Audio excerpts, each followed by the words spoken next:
Preparing to live stream the meeting.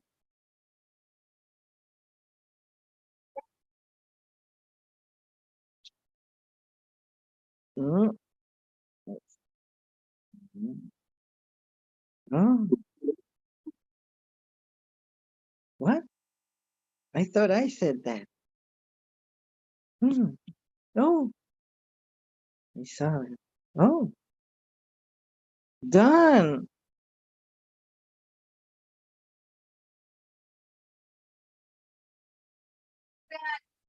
That's Don. Oh, wow. And We've David got a Norton. crowd tonight. Oh, this morning. Well, it feels like tonight. What time did you Live, fall asleep last night, Hyro? live from Orlando. It's Saturday Night Live. No, morning. Saturday Morning Live. I think you've been doing so many Zooms, you've gotten out of sync with the with nature. Nope. Who's that? It's only Okay. David Norton Nope. and Dominic Signey and my wife who wants me out of here like now. It's So gonna be flashed. I'm gonna go ahead and before she turns off the internet, mute and make my screen disappear, but I'll come back after a while. Okay. God damn it. Thanks, Rami, for calling me and waking me up. So Rami's the one that got a hold of you and woke you up this morning, Cairo? Yes. So what'd you do? Forget about this thing or what? I didn't set my alarm, maybe. All right. Or maybe I did and I didn't listen to it. I see. Sorry. Oh, So what's up with Rami? I mean, doesn't his wife like him on the internet, or I mean, what kind of an issue does he have? You know? Mm, uh, mm, she's hypersensitive to people. Who Rami is? I don't believe that. No, she is. She is. Maybe I believe that. Let's see. Well, So what was your topic today? You must have slept well last night if you slept right up through this meeting time. let's see. How about our precious human life? What makes Our, it precious? what makes our human life precious relative to other creatures, but considering our life, our human life, what would make it even more precious? So what are you thinking back of that? I mean, what's behind your thought regarding that?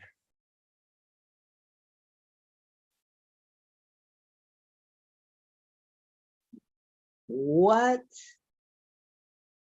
would make our life more precious than someone else's life? Or Well, good question. how can we make our life so special that we feel like we're more special than everyone else? Why would Even you be more special than anyone else? or than most anyone else. Like a regular human life. Well, it's precious because it's a human life, but what could make that human life more precious than other humans? By being born in a wealthy family? No. By our education? Maybe if we were, if we learned philosophy and decided to wake up and think clearly. as in become enlightened. Mm. And when we become enlightened, we think clearly. Mm. I don't know. I don't know if that's true or not. I mean, what is enlightenment, you know? Oh, what is enlightenment? Hmm. I mean, you know, when you're looking at people in general, people to me basically are a summation of their environment, period. So if a person was born into a rich family, you know, then he can have anything rich people have. If you're in a poor family, then, you know, you're in a poor environment, you know, where you're sort of limited to different things. I think Oh, education has more to do with it than anything. so But then the type of education too, there's all kinds of different types of education, like computer Oh. programmers or people who write code versus, you know, preachers that preach, you know, the gospel or you know, whatever it is, the people that you have in your Eastern religions. I mean, they all study, you know, whatever they're brought up into being to focus on that particular understanding. You know, so depends on where a person is, but how could a person take and enjoy all of these, you know, all these different things that exist out there? Is it possible? oh, so now I remember, because in Buddhism, uh, in Tibetan Buddhism, being that there is reincarnation and being born again, and you would want to be born as a human versus an animal, and then as a human, you want to be born in a wealthy family or above average family, and then you want to have the right conditions and where you're born and be raised to have a good education, and then you could say, I was lucky to have been born in all those conditions, and now what will I do with this life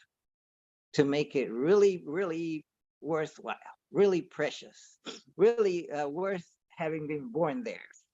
Well, because if you're born maybe too wealthy, you might be too spoiled and not take advantage of it, and just maybe get your inheritance and waste it on sex, drugs, and alcohol, something like that. Well, but some people who like sex, drugs, and alcohol may enjoy that and be content in that environment. Be contented, but maybe it would be considered a wasted life because they didn't help others. They just did it all for themselves. What do you think? I think there's two sides to everything. You know, one time I remember we had a conversation. I don't know if it was on this platform or not, but I remember I said something, and the thing is, Rami come back and he made a statement. He says, well, that's very sophomoric, you know, and at the time I had no idea what sophomoric means, you know, and I related it to like a sophomore in college or in high school or whatever. And then I looked it up, found out what it means, you know, and it really means sort of the wisdom of moron, you know. Is what... He insulted you. How dare him? So I thought it was rather interesting learning experience for me to learn what sophomoric meant from Rami. But anyway, the thing is, I really... Why isn't it not said that's very freshman-ish of you instead of sophomoric? Well, the thing is, as a matter of fact, I read up on this a little bit, and the thing is, they use the term freshman for, you know, people that are really fresh going to school. That's why they come up with the word freshman. You know, this is something that was brought about in the 1800s or something with people going to school. You know, it's sort of, what do you say? I don't know. It's sort of interesting that, people name things according to the way they felt the circumstances or the event was. And that still happens today to some degree, but unfortunately, our language gets shifted around to mean many different things that was not originally intended. Yes. And most people There's- don't know what was originally intended for the definition anyway. There's in college, when you enter college the first year, you're considered a freshman. Freshman. Yep. And then the next year, you're considered maybe A sophomore. sophomore, and then there's the junior and then senior. Maybe Yeah. that's the way it goes, or something like that. Yeah, Or maybe because it's freshman, junior, sophomore, and senior. No, freshman, sophomore, junior, and senior. Yeah. Hmm. because it's a Okay. junior, but that represents a person is a junior to the most advanced people in the education system. So they're junior to the seasoned ones, And when you're a senior, then you're supposed to have all the education that is necessary for that particular group, or I don't know what you might call it, but Who is more advanced, a sophomore or a junior? oh, Hmm. a junior would be, because they would learn their foolish wisdom is not right. They would begin to learn that, I should say. I mean, that's the idea. But So, welcome, freshmen, to Wake Up and Think Clearly. We're still freshmen and women yeah, that's true. in this business of waking up Yep. mentally, spiritually, psychologically, Yeah, but politically. I think waking up is something that happens all the time. Like, last week, I think it was Rami that, I don't know where it came from, but after watching this, somewhere it came into my mind about Galatians 3:10. I don't know if you're familiar with Bible verses or not, but anyway, Galatians 3:10 talks about Jesus Christ and being the Redeemer because he redeemed the curse of the law. Well, the thing is, when I started looking at that myself, I'm thinking to myself, that's what they all teach in most of these churches, that Jesus Christ died on the cross for our sin, and that we're not saved by doing the law, but we're saved because of the grace that comes from Jesus Christ's death on the cross. I don't know if you're aware of that or not, but the thing is, when you take and look at it, Paul pulled those scriptures directly from Deuteronomy in different locations. One of them was Deuteronomy 27:26. And then I started investigating this, and I started looking at it, and I'm thinking to myself, hey, if I believe what Paul is saying here, period, okay, then I'm nullifying everything that Jesus Christ says. So I'm really looking at him through the vision of an antichrist, because Paul lives in hope and faith and things of that nature, which is mentioned in this particular section. Okay. Mhm. Jesus Christ teaches, belief in existence. So they're totally in opposition. Wow. So I'm thinking to myself, this is sort of makes sense. That's why we have so much chaos in our world, because the primary feeding of the world is from these teachings of Paul, which means that when you have faith, you don't know that something's going to happen. When you have hope, the same thing. You don't know that it's going to happen. You hope it happens, or you have faith that it will happen. But the thing is, when you take and understand the teachings of Jesus Christ, he gives you an outline of absolutes so that you can take Whoa. and see different things as they happen. So Yeah, somebody Jesus else Christ, talk. Jesus of Nazareth, is saying that more like the way things are, and Uh-huh. Paul is saying, oh, all you need is faith and hope. Right, but he circles that around too in that same section, and that he looks for the promise of Abraham, okay, which the promise of Abraham that he, promised God, but he never fulfilled, was sacrificing Isaac, okay, on the, to God, because he wanted to take and show how much he loved God, that he was willing to give up anything that he had, okay. But so what happened? The thing is, they found the ram in the thicket. Okay, and the thing is, he decided, well, he says, God must want me to crucify or get rid of the ram instead of Isaac. So he ended up sacrificing the ram. But the thing is, Paul believes that in the promise of that God wanted him to actually crucify his son, and God demonstrates by having Jesus Christ crucified that he was the actual substitute sacrifice for Abraham of Isaac, you see. So the thing is, he's completing that promise that God made to him, or that he made to God, actually. But the thing is, if you take into really a student of the teachings of Jesus Christ, you'll find that in in John chapter 8, that he addresses all these different things about Abraham and really, clarifies them, so I should say. So anyway. So konnichiwa Masa-san means good afternoon, everybody. Oh, Hi, good morning. morning. Oh, good morning. So who's Kenichi Masa-san? Is he? Masa is here. Hi, Masa. Oh, Hi. Hi. Actually, Konnichiwa. hi. Good morning. こんにち morning. は。こんばんは。はい。 Oh. What? Hey, Joe. Vinci.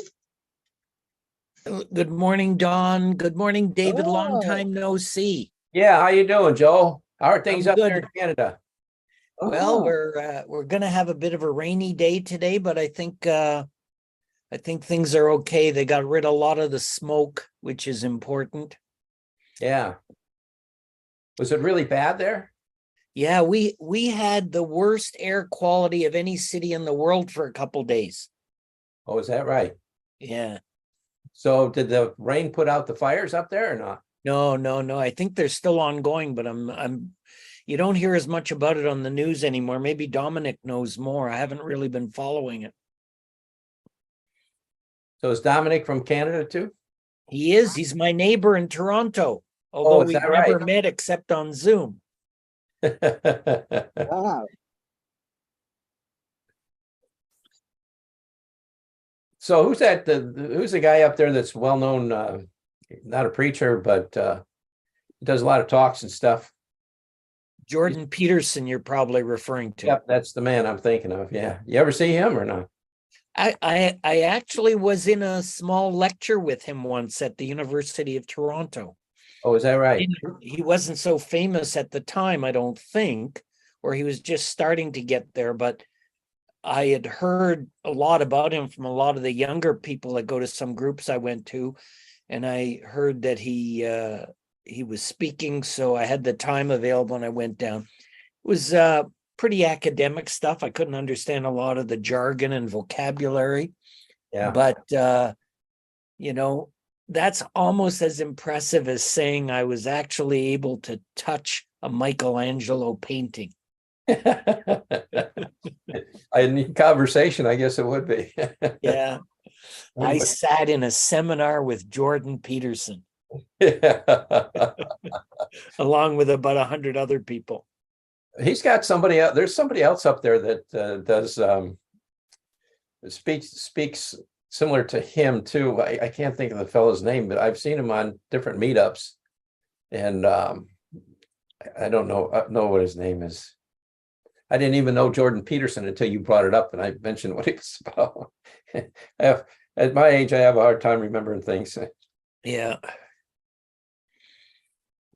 So what else is doing down in Florida? Are you guys getting ready to elect the next U.S. president? What's his name? The governor there, or Oh, Ron DeSantis? DeSantis? Yeah, you think he'll take the Republican nomination? Right now it's hard to say. The thing is, he's got a lot of structure and order in the things that he's done here in Florida, and brought a lot of things to light.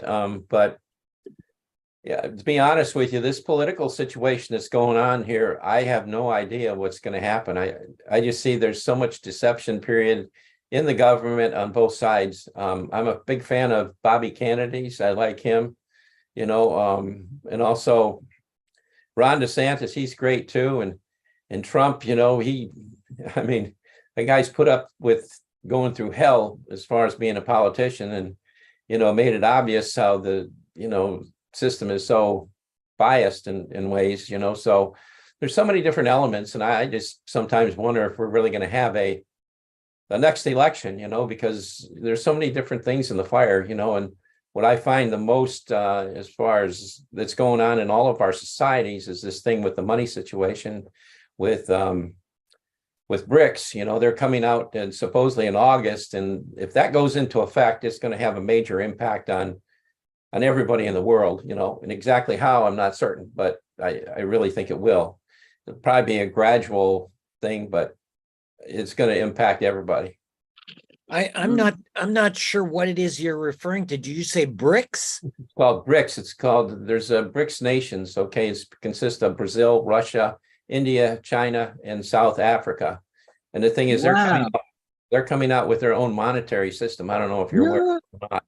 It's a crypto coin backed by gold, and the thing is, our system is not backed by anything except for the paper is actually written on. So, there's some talk about that having a great impact on the financial systems of the world, which I personally think it will once they introduce it and once it gets active and running, because then it's going to push the dollar right out of business. Was- is, but I have a question. So first, actually the money kind of basket of the money is conducted by the IMF, International Monetary Fund, right? Then, if as long as IMF is dominant in our societies, the basket of the money by BRICS is not so effective or nothing, right? So then actually politically BRICS is kind of China is trying. China has been trying to establish their own political structure based on the BRICS, but kind of its monetary fund without the AIIB. So this is the kind of the e-currency. I have never heard about the e-currency conducted by the China. So this is very interesting. I didn't quite understand what you were saying myself. Okay. Which way? My Japanese dialect or I know the IMF. So I think the as long as yes, IMF as long as IMF has the authority to have a basket of the money by dollar and euro, etc. I'm sure it's included. The basket. In the IMF. But does the IMF is the IMF going to take and acknowledge the BRICS currency when that comes out? Yeah. That's the real question. Yeah. Yes. Actually, my point. My point is that the BRICS nations maybe China is a main nation to start establishing the bucket of the coin structure in currency, right? Right. You are Russia and also, China is number one because they're the largest, probably have greater assets than anybody. But you're right, they're the ones that are really, really pushing it. But Russia's in there with them too. And the thing is, they're looking at independent coins, I understand, even though it's one big coin that they can take and use it worldwide for any kind of transaction. The thing is, each nation, as to what I understand, will have their own coins. But the thing is, what about Bitcoin? Is Bitcoin a kind of cryptocurrency, or are they different? There's cryptocurrency No, it is. and there's Bitcoin. Is good. Yeah, but Bitcoin is a kind of cryptocurrency. And yesterday there was a case, and that a judge handed down a ruling. I don't know where this was, in Washington or whatever, regarding the SEC, because you see, there was a big claim that our government is trying to clamp down on these cryptocurrencies. And what they did is they took and overruled, the government, saying that cryptocurrency, or the XRP, is the one that took the lawsuit to the courts. And they ruled in favor of XRP, saying that it's not a security.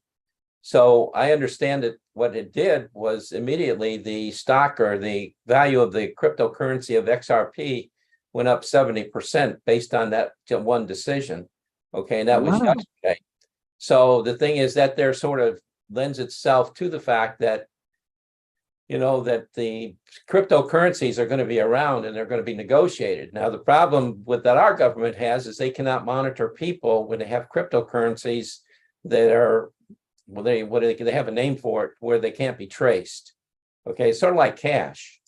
You can have personal transactions with cash and nobody knows about it. But, if you go online and use your credit card, all that there is traceable. So anyway. Interesting. If I can share a little bit, guys, on they've crashed those 4 economies already. So what? When they've crashed those 4 economies already. So what they did was, you have to go a little bit further back. They're not going to put America's currency on gold, because America's currency has already went broke in 2005. So the fiat currency, Federal Reserve, have been using those other currencies to fund America for a while. So they've made actually those 4 countries' currency worthless. So now they're going to put the gold value on it. You're not going to put gold on something when the currency is that much valuable, but they have resources. So eventually the digital, because some of them are actually, like in China, they're doing the credit system. India have already done it. Russia's just their next military stance, because right now anybody that borrows or uses money, whether it's spot forwarding with American currency, is actually just buying a bigger debt. This is why when economic people, when they talk about America's debt is not $30 trillion. It's actually over $300 trillion, because you got to factor in pensioners. So when a country is bankrupt, like America did in 2005, when it was valued at 9 cents to the dollar, that's why they did the bailout in 2008, because they gave money to actually the bankers to start doing all this new system. They've been getting people to buy digital currency, with all these different kinds of little currencies they're doing, is because they're trying to get people away from that currency, because they haven't even talked about tax systems yet on different kinds of digital yet. Now, like you were talking about, David, the International Monetary Fund, World Bank, and all that are going to go exactly where they've always gone, where whatever they can move resources with. The biggest mistake, I guess it's not a mistake, it was planned anyway, is taking the gold reserve off, and then putting on, like, and then with 69 or whatever with Nixon, forcing the rest of the world to play with American currency. Now, you always need an empire. So right now, the American empire, which is out of America, is not the one that have the power with the Federal Reserve. That's a totally different entity. So they're slowly crashing the market. A lot of countries, they're like in Canada here, everything's gone up. It's because our currency is so devalued, but they don't want to make it like what they do in other countries. We'll put a couple extra zeros at the end of it. So like I said, that's more on that BRICS that they're talking about. That's more like when they do like NAFTA. These are elite families that actually don't even play with money. They just use money to keep the rest of us entertained. Whoa. Let me ask you a question, Dominic. Do you think evidently these families are behind the BRICS nations too? I would say quite a few of them are, Dave. Like there's always, I'm pretty sure, Dave, and some people hopefully here understand a little bit about the pyramid system. And they're probably in the mid a little bit, whether they're the Barons, Rothschilds, the Carnegie family and all that. But there's others above them too. But yes, these families, it's like administration. You have to have people above each other. Right. We have to be conditioned We voluntarily, whether we want to or not, have put cell phones in our hands. So the digital system, inevitably, it's a currency. If people understand how much effort it takes to print a fiat currency, put numbers on it, making sure that people don't go in the black market. One thing is to barter, another thing is to use cash. But they say, but I'm not going to claim it. I said, well, now you're doing something illegal in the eyes of the Federal Reserve. So once they put a digital system in place, the ones that they're really going for is the digital with an expiry date on it and also in a credit system attached to it. So it's just going to be a new system. That's all. A new system with a little bit less work on the upper families. And I'm pretty sure, David, hopefully some people here understand that they just hire very intelligent people. You pay me enough money. Go ahead. I understand what they do. Yeah, you do too, Dave. I get it. But for a lot of us, we're few in numbers. Most people still think that when they're voting for the American or prime minister or chancellor, they're actually thinking they're representing them. No. No, not at all. They're representing the entities that pay them. When people pay taxes, I don't care what form it is, you must also change the word to tribute. Right. We're always paying tribute. And until people become aware of it, I think the reason why we're allowed to be aware of it a little bit now, because of this technology, there's always a gap in technology. And we're coming closer to the age of Aquarius, where everything's going to be up in the air. But most people are just maybe going to become knowledgeable of this stuff. They're not going to have discernment or understanding of this. So it's going to be the same old, same old. They'll distract people. Hey, let's put Donald Trump through the ringer again and, impeach him, put him to court. But meanwhile, what they're really doing is he's just a puppet. They're making all kinds of new policy change. Let's distract the citizens of the world with these puppets and let's do business as usual. Right. I agree with you. Let me ask you another question, Dominic. This thing with the Budweiser effect, which has really affected, Budweiser and their bottom line and everything. And actually with Ron DeSantis down here in Florida has really affected Disney too. I mean, the thing is, they don't talk about it much and they make it sound like everything is going okay. But for Disney, it really is not, just based on this past weekend or a couple weekends ago with Disney putting out this new movie with Harrison Ford, and also the other one coming out, The Freedom of Whatever, talking about the, child trafficking in this country, which actually outpaced the Disney movie. So it appears as though Disney's sort of taking a hit, and some of these places are taking a hit on all this stuff. What impact do you think this is going to have, with other companies? Do you think is something that's going to continue, or that people are going to separate along these lines, or they're going to just be brought back into the herd? I think most of these companies like Disney, these are high club members that own these things. So Right. in their paid media, they're going to make it sound like as though they're going broke. No, it's business as usual, David. Those are once again, like I said, for them, whoever they are above these elite families, and then there's the lower families like the Gates family and Musk family, and a lot of these are Carnegie. I'm sorry, what's his name? Ross Perot, if he's still with us, all these different characters. Money's dirty to them. They just do that just to give you the impression. It's like we couldn't really prove whether or not Elon Musk is rich or not financially. Yeah. So when they do all these, those are distractions. It's kind of like, we're going to show you 4 big businesses that we're going to collapse, but meanwhile, we're going after something else. And they have many other agendas attached to it. So if a person honestly think that Budweiser and all that, like here in America, they know they're going to crash the economy eventually. So, hey, let's give a whole bunch of athletes and movie stars a whole bunch of money that we can print at any moment. Yeah. And then make certain positions so the next generation will raise their kids to be a quarterback, because they only see the bottom line for most people is the only line, which is fiat currency.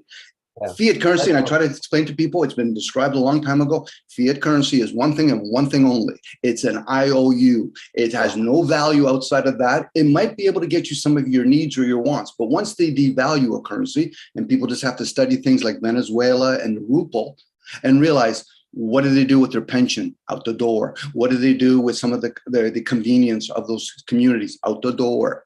Until people realize that what we're playing right now, David, is it's not affecting my neighbors. So I'm not going to do nothing until it becomes in my backyard. I say, well, at that point, fuck you and the boat you came off, because you didn't care about other people. When I say about caring, it's just to be aware, because a lot of this stuff is beyond anybody's scope here, including me. Right. Yeah, me too. Yeah, I agree with that. Yeah, there's no doubt about it, but at least, you're aware of, to some degree, of what's going on. A lot of people are not at all, you know. Well, like anything else, it's not about being aware of this. I tell my buddies that done well financially, do you even understand how fiat currency works? You're working with it. It's not like as though somebody says, Dominic, but what's behind that door? I said, I'm not interested in going behind that door, but since you are, you should spend more time understanding that.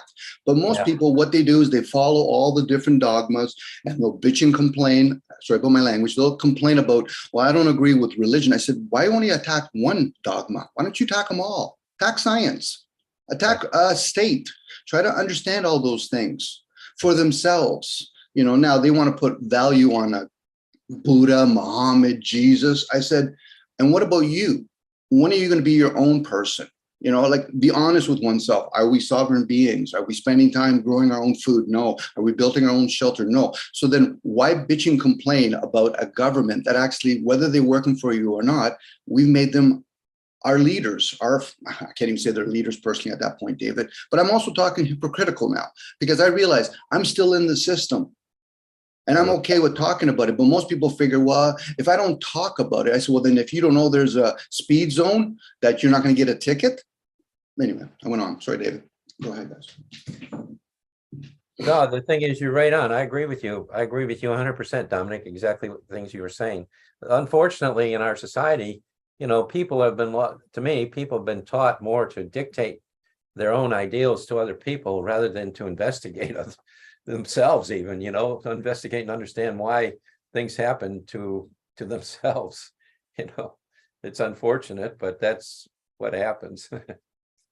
But Yeah. if more people ask questions, there'd be more people engaging in different conversations and learning a whole lot more.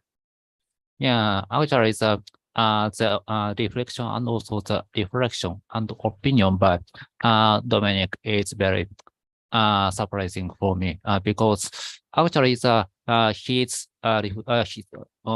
opinion was very kind of broad, so broad that I couldn't catch up all of the things. But normally he said hypocritical. It is correct that if there is nothing to be just of the justification of the each of our opinion, without the reasonable rationality and also the justification, our opinion may become the hypocritical, just a story, kind of, I can't pronounce. So, why Ukraine is so kind of the dynamic and also kind of change point for the current currency system is that the blockchain, which kind of can have a power, kind of can have power or kind of itself from the influence of the central banking system. Then if the e-currency is accepted all over the world, our financial system will be broken. Then so that means any kind of debt that has been kept in the United States, also Japan, will be very serious. Actually, in Japan, we have around 15 trillion dollar of debt kind of kept in national. But this has been sustained by the trade because the Japanese diet have a right to print the end note to the government kind of the Bank of Japan. Then the Bank of Japan can print the money. Then but this money can be kind of this money can be cannot be counted as a debt. I can tie up a little bit, even on that action, Massa, because Gerald brought it up at the very beginning about precious Anyway, humanity. actually, we Japan has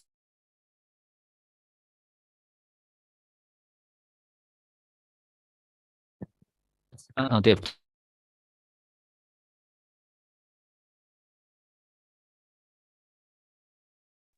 I think he's cutting out, guys. Give him a minute, I guess. The which must eat as the but We have bad connection. Japan We cannot hear Masa very well. It comes and it goes. has debt. We're not hearing you, Masa. Sometimes you're breaking up and going mute. The transatlantic cable, it's nothing to be sorry about. It's just that they don't want us to discuss the financial affairs of Japan and the United States, or we'll become too aware, or we may have a revolution. I doubt that, Joel. I doubt that. It's these elite families that are blocking the internet. Oh, yeah. Here that we'll all discover what's going yeah. on. Anyway, Yes. just one thing is clear that my computer, my laptop computer is getting old. I have to be, laptop. I have to replace my laptop computer to the new one. Mm. That is A laptop made in China or in Japan? no. This is Japanese brand, which is also the one of the most kind of the trusted model for the Maybe you business. should. Mm. Maybe you should use your phone. Use your Samsung Galaxy No. S3 Panasonic. Yeah, Ultra. Panasonic, Samsung is Korean, right? Yeah. Yeah. Now Oh. there was a lady that looked like she was trying to join the meeting there for a minute or two. Does anybody know who that is? Doesn't matter. She's Oh. not here. She's not here. No, I know, but Oh.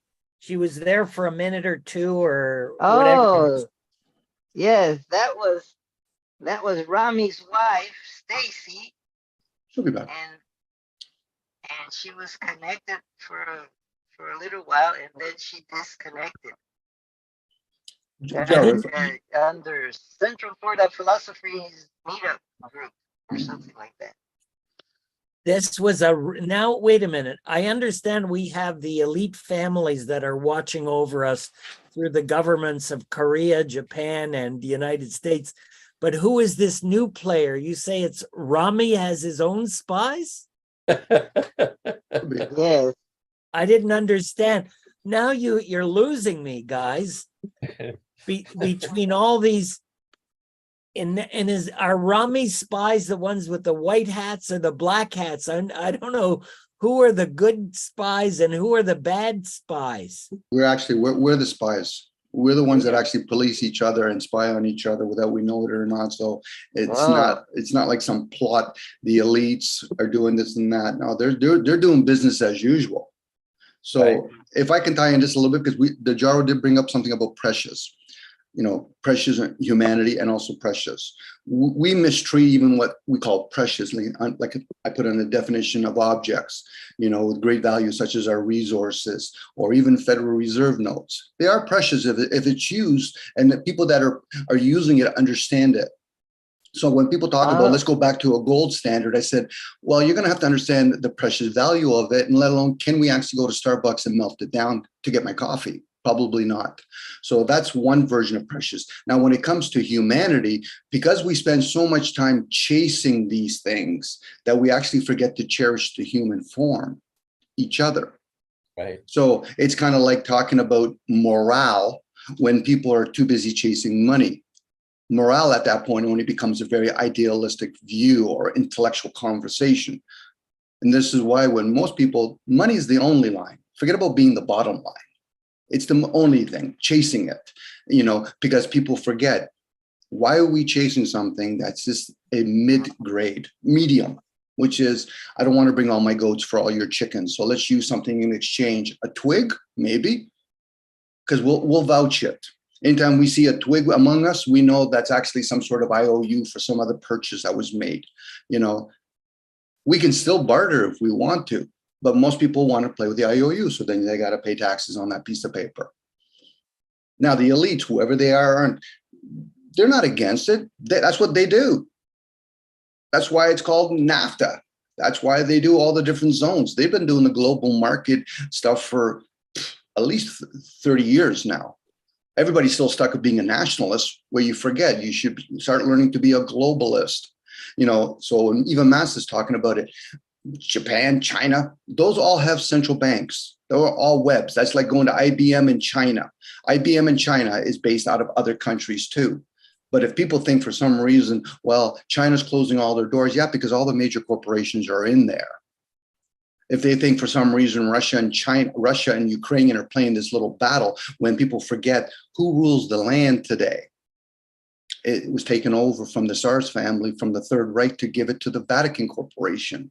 All that information's out there, but for most people, they don't even want to accumulate that knowledge, let alone try to figure out what to do with it after, let alone understand it. So basically, today, most human beings cannot say they're niscient. They can't say, I didn't know. I said, no, you're ignorant. It's conscious now. Yeah. That information's out there. Now, we can make fun of it, Joel. I know you're very wise. People can make fun of it, but we're in it. And being in it, we have to really become a social system, a communist system, because capitalism, like that system, they take advantage of that. They're not trying to become capitalist. How are we going to feed that beast? You know, America's time to collapse, like when it was in England or when it was in Rome. But the thing is, what are we going to do about it? For most people, they think it's a physical revolution. No, it's an internal revolution. You have to start thinking, feeling, comprehending things. Now, people will say this is a waste. Well, then why the fuck does anybody even go on YouTube or learning anything then? Because why? So you can get a degree or earn more money from it, which is fine. Nothing against all that kind of stuff, but earning money? You know, when my buddies talk about making money, I said, I'm in your basement. I want to see how you guys are making it, because then you're going to have a police system, a military system. You know, if this isn't serious for people by now, then go back to sleep, go to work, be retired. I mean, retired. When you work 30 years at a fucking job, that's probably aimless for most people. Now, I'm talking as a hypocrite now, but I'm okay talking about it. Well, Thank plus you. we live in a kind of society and a place in the world where we can talk about it. Not every place in the world is that possible. Oh, can everyone read what's up on the screen? Yeah, I can see it. Ira. I It says, can see. a precious human life. Every day, I will think as I wake up, today I am fortunate to have woken up. I am alive. I have a precious human life. I am not going to waste it.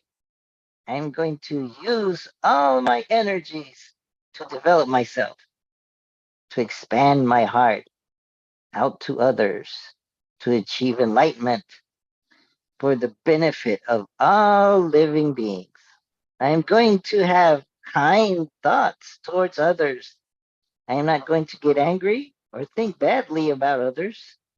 I am going to benefit others as much as I can. How's that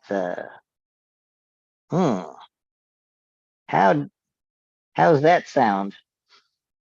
Well, no, it depends That- who's digesting it, I guess, because different people will have different opinions. To me, that sounds like the standard, what do you call it, mantra that goes on throughout our country, period.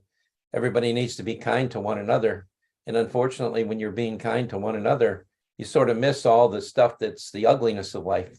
So you need to take both sides of it, as far as I'm concerned, because if you don't, and get caught up in your own kindness, you don't see anything. It becomes your own sleep, your own, I don't know, your own destiny in its own way. I mean, naturally, everybody should be kind to one another, you know, but if you don't look at the other side of that, then where are you really? You know, you're just, they're interchanging.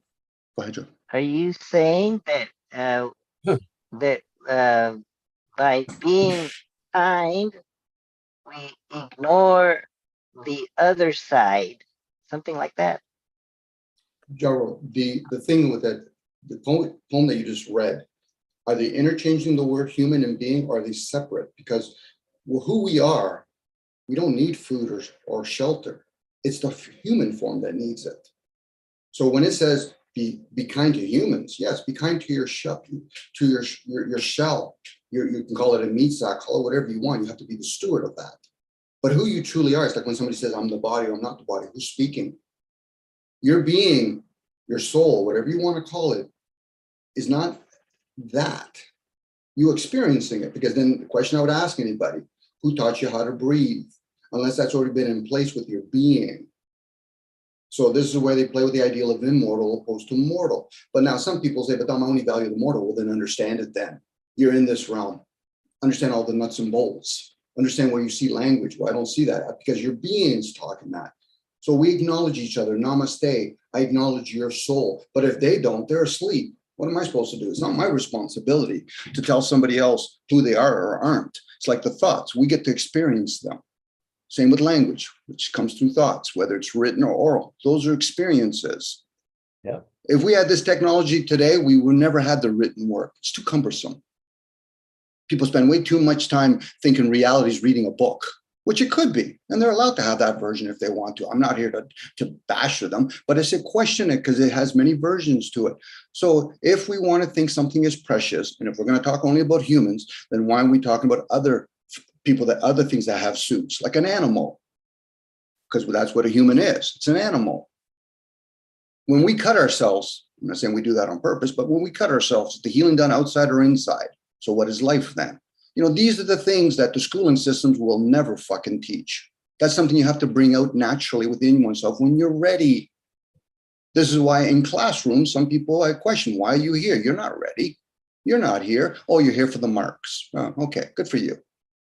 But what marks are you based it on? ABCs?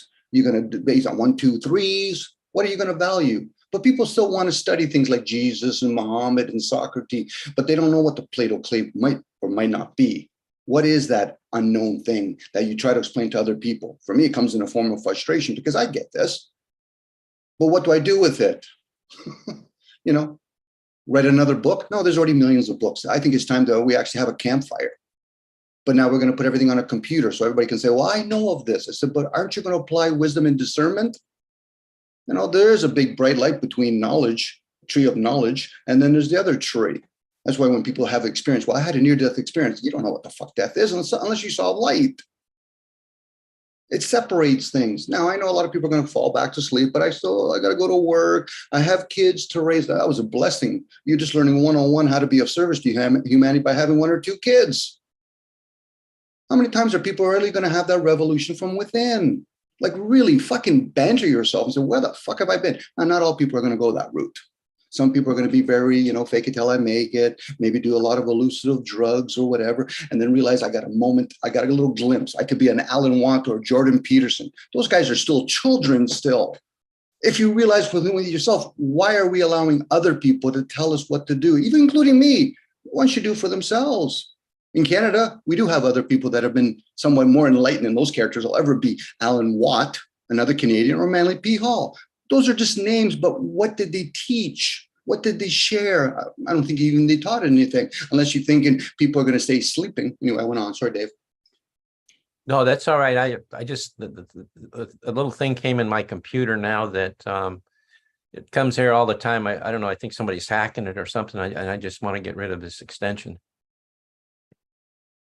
Oh.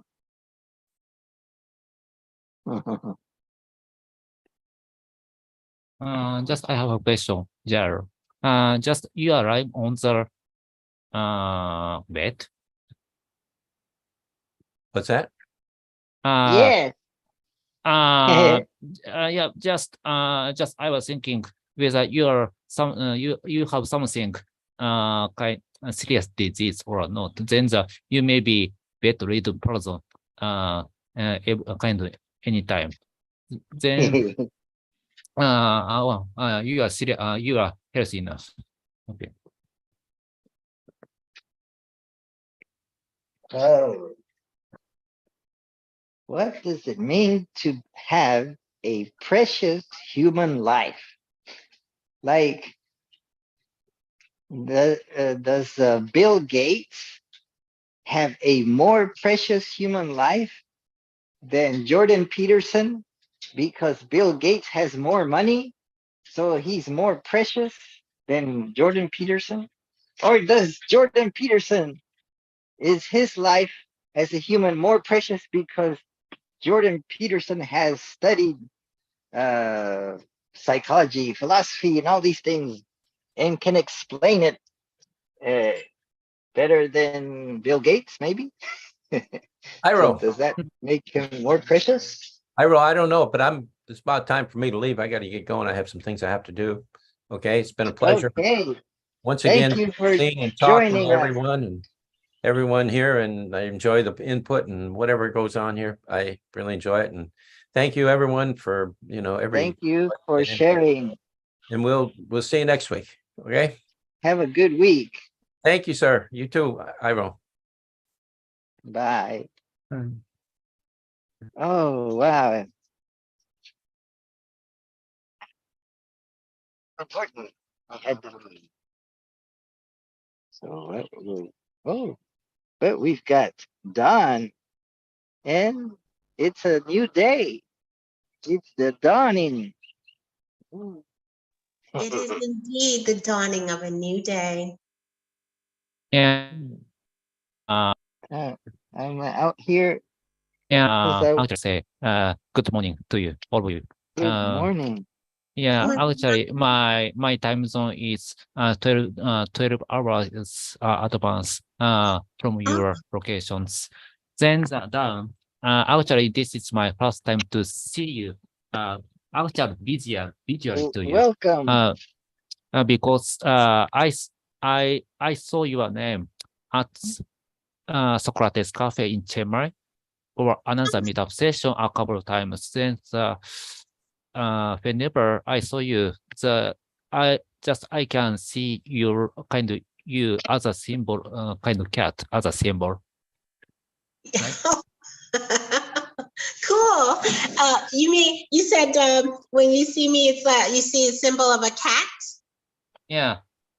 Yeah. Anytime. When as long as my memory is correct, we may have met at the Socrates Cafe in Chiang Mai or Yes. another meetup sessions. Then actually I have a bench, kind of the meeting, kind of be I have a bench as a kind of the particular relationship by meeting different meetup session. Yes. Actually, almost he visited Japan in the central Tokyo in Japan almost a couple of months ago. Oh, nice.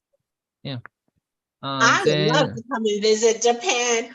I think Joel went to visit before, so and I'm from Hawaii, so I'm very a lot of the culture I grew up with is part of your culture too.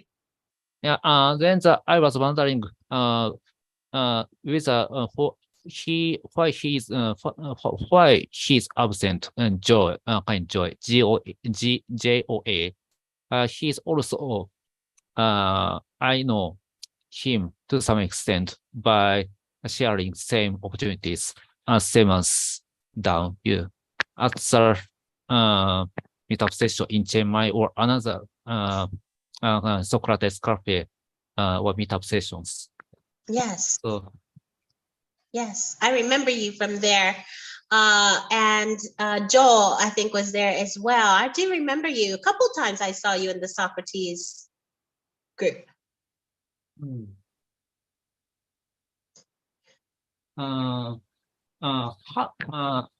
Actually, as long as I'm observing this meetup session, this session can be is controlled by Dominic, who is very outspoken. Yes, yes, very much so. And also the another controller who was out from here. Then by the way, then what I have been wondering is whether the political point of view by the Dominic or another member is mainstream, or actually the kind of mainstream kind of the main opinion as a mainstream is difficult to be justified because as long as United States has a very kind of it has a very kind of unique, which means easy to be kind of differentiated between the kind of political and kind of political standpoint, such as red and also the blue. Then today I visited another meetup session in the United States. Actually, they accused they political system of the United States of full of the corruption. I thought that as long as United Oh, you cut out, Martha. I can't hear you. Really, You're cutting out.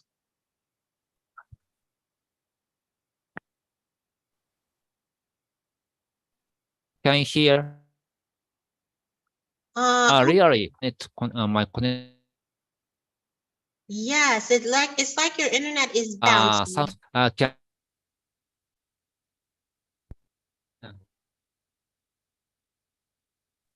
Oh, maybe Masa, Here, maybe you can turn off the video, so only send audio. See if that Maybe helps. we can hear you better now. Now try. Actually, I do not like this way. Okay, now we can hear you better. Yeah, because kind of political system, kind of the political system in the United States that is kind of the structured by the red and also the blue is very kind of vivid or easy to be understood by everyone. Then if the one political system is kind of disliked by the other rival political system, so we can kind of elect another political system. But in Japan, we don't have the such a dynamism by allowing one political party to continue to be as a ruling party for how many years? 70 years. Even though we have a kind of voting system. So that is why actually Japan has I envy the political system in United States. Even though there kind of there is the money as a dominance of the power to kind of influence who is the most kind of the expecting hopeful candidate in the each of the kind of stages. So this is my reflection of the political kind of status in the United States. But I'm not sure that with what topic we can be talked about in this meetup session. Normally. Dominic, do you have any opinion?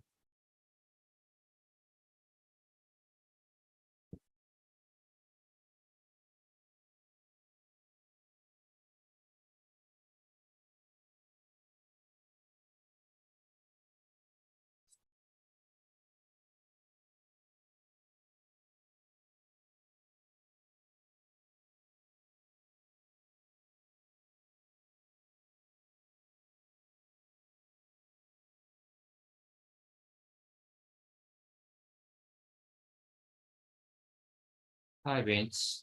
Are you living alone? Is anybody hearing Masa? I have no sound from Masa. Hi, Bench. Are you living alone? Am I leaving around? Are you you are single? I'm not catching the last word, Masa. Are you single? Yes. Oh no. Am I single? Well, I don't know. It depends how you define that word. Okay. No. I mean, No, I don't. I uh, don't live alone. Now I understand what the question was. Are you living alone? No, I don't live alone. I live with all my friends on Zoom.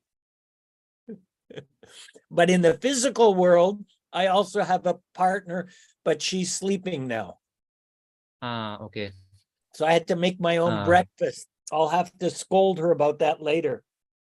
The horror, Joel, the horror. Yeah. How about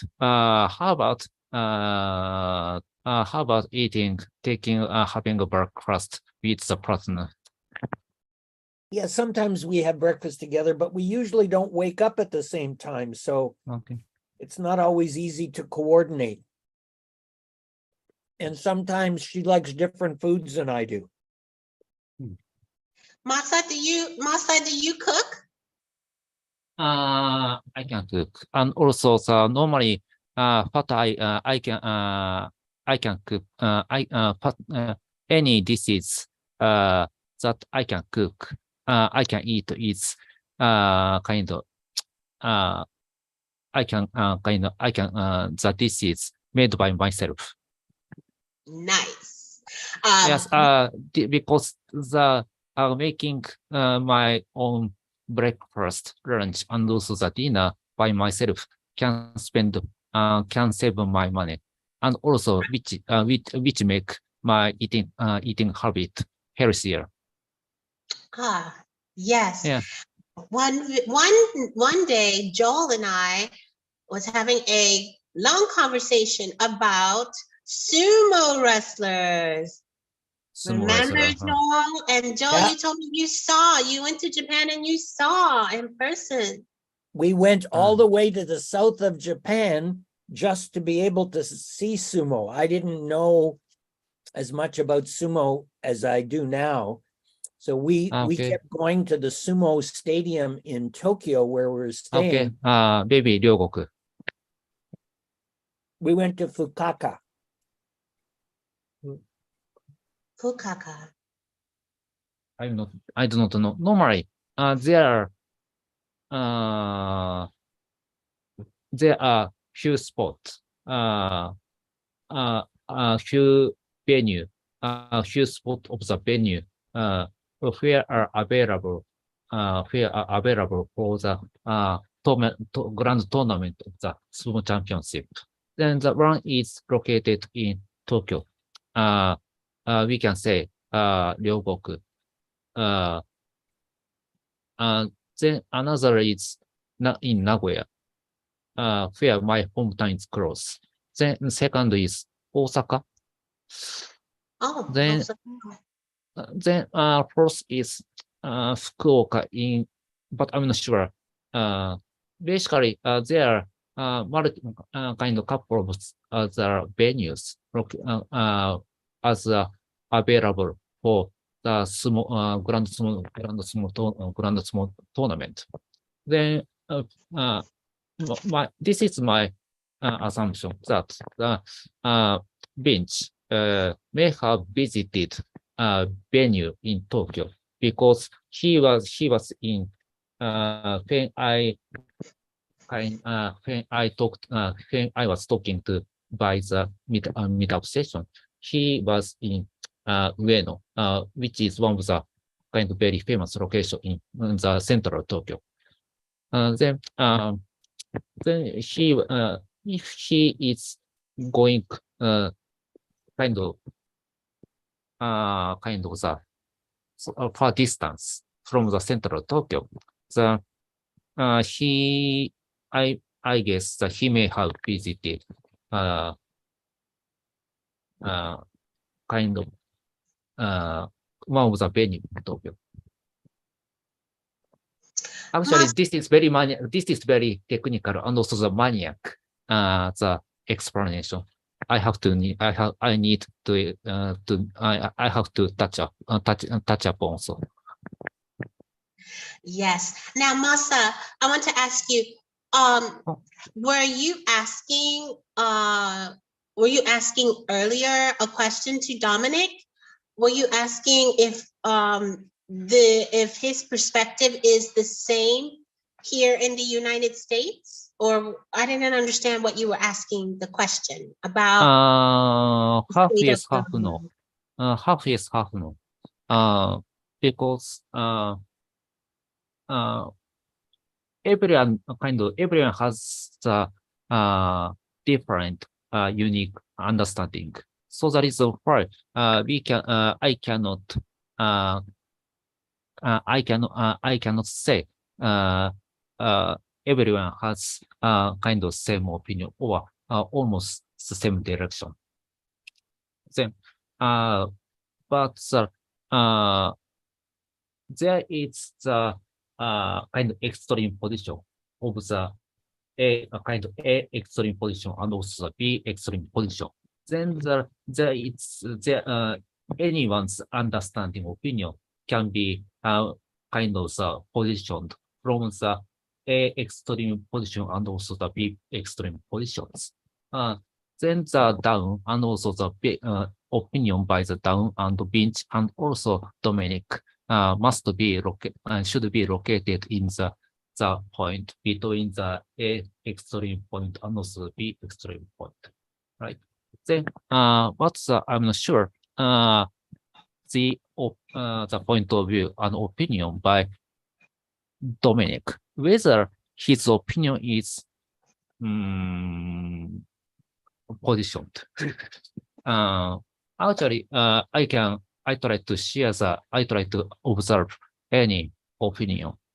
This is my purpose to kind of dive into the meetup online session in the United States or Canada instead of the Japan.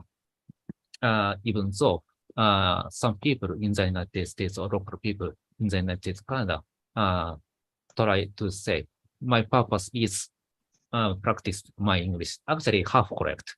But my another purpose is to take and observe actual way of thinking how of the people in the locals. So then, but unfortunately, the speed of he spoke English was too fast for me, Dominic.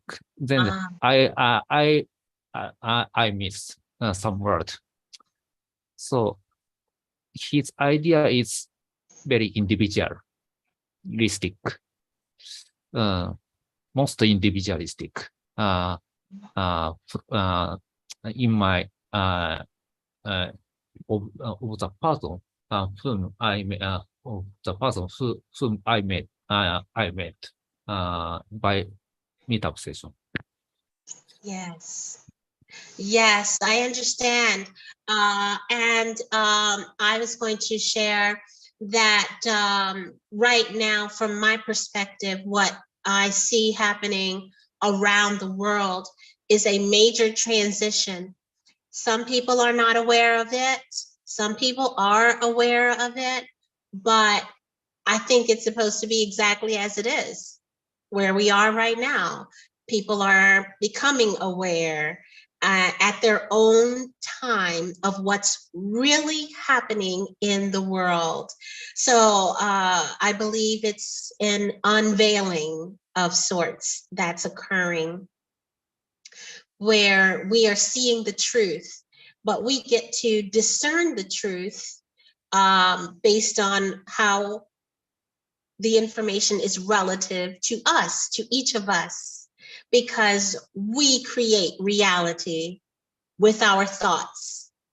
And so we don't all have to do a particular thing, and we don't all have to think a certain way. But I do believe that if we have kindness, I do believe that we are choosing. Everything is a choice that we're making. By choosing kindness is not necessarily blocking you from seeing the reality, but it is accepting the reality and choosing not to go to the side of the dark or not to feed into that energy, in my perspective. So what I feel that I am seeing here where I live, and it's different everywhere in the United States, but in my environment, what I am witnessing happening is an opening up of people of kindness. And it seems to just be unfolding every day. There's more and more kindness that is just oozing out in our community. And it's starting with just a few people who are choosing to help. They're not choosing to go to the government. They're not choosing to send to a charity. They're choosing to open themselves to help. And consequently, it's growing astronomically. Like, I can't believe how fast it's growing, this idea of helping one another and being kind. In some areas, I see that it's quite chaotic, as there seems to be a battle between good and evil. But I believe that's an illusion of sorts that we see, but that's just how it plays out in our reality right now. I agree with you, Masa. There's a myriad of different perspectives, and all of these different perspectives create our reality. Are we collectively going to choose to go towards the light, or are we going to choose to go towards the dark? And my opinion is we're coming out of the dark at this time. And we have been for a while. Dawn, to my understanding, there was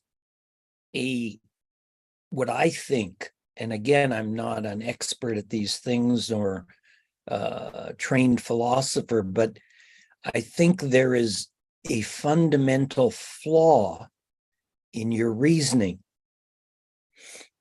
May I share that with you? You're Absolutely. muted.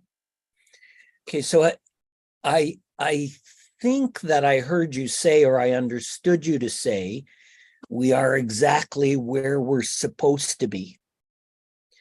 Supposed to be is something that is a value judgment, or what I would consider or think of as an ought statement. And I don't believe that you can get an ought from an is. So where we are is where we are epistemologically or physically or measurably. So I think that there may be some lack of continuity in your reasoning by observing where we are and concluding that it's where we ought to be. It's just a word usage. That's Okay. all. We're talking about the same thing, but I am not using the energy of I'm not using the supposed to be, you're supposed to be here, or you ought to be here. Instead, I'm saying we are exactly where we should be at this moment. We are where we are is what I mean to say. But can you see how that happens with word usage? It makes it a little confusing, but with a simple conversation, we can figure it out. If people are willing to talk and to listen. But I'm not.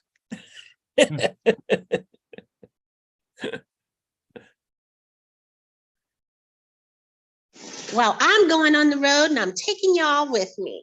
Where are you off to? I'm going to go get some eggs from, I get my eggs locally from a local farmer who's my client. So we're going on the road trip. Yeah. Good for you. I just finished all but our last egg, and I was tempted to take that too, but Anita might get mad at me when she wakes up if she wants an egg. So I thought I better just have two. I'll leave her one. We'll see, Good we'll for see you. where that goes. You might end up Uh, eating it later. Yeah. Okay, bench. Actually, you can eat. Egg is very good food. In a kind of much enough protein, but please try to care about the amount of the egg you can eat.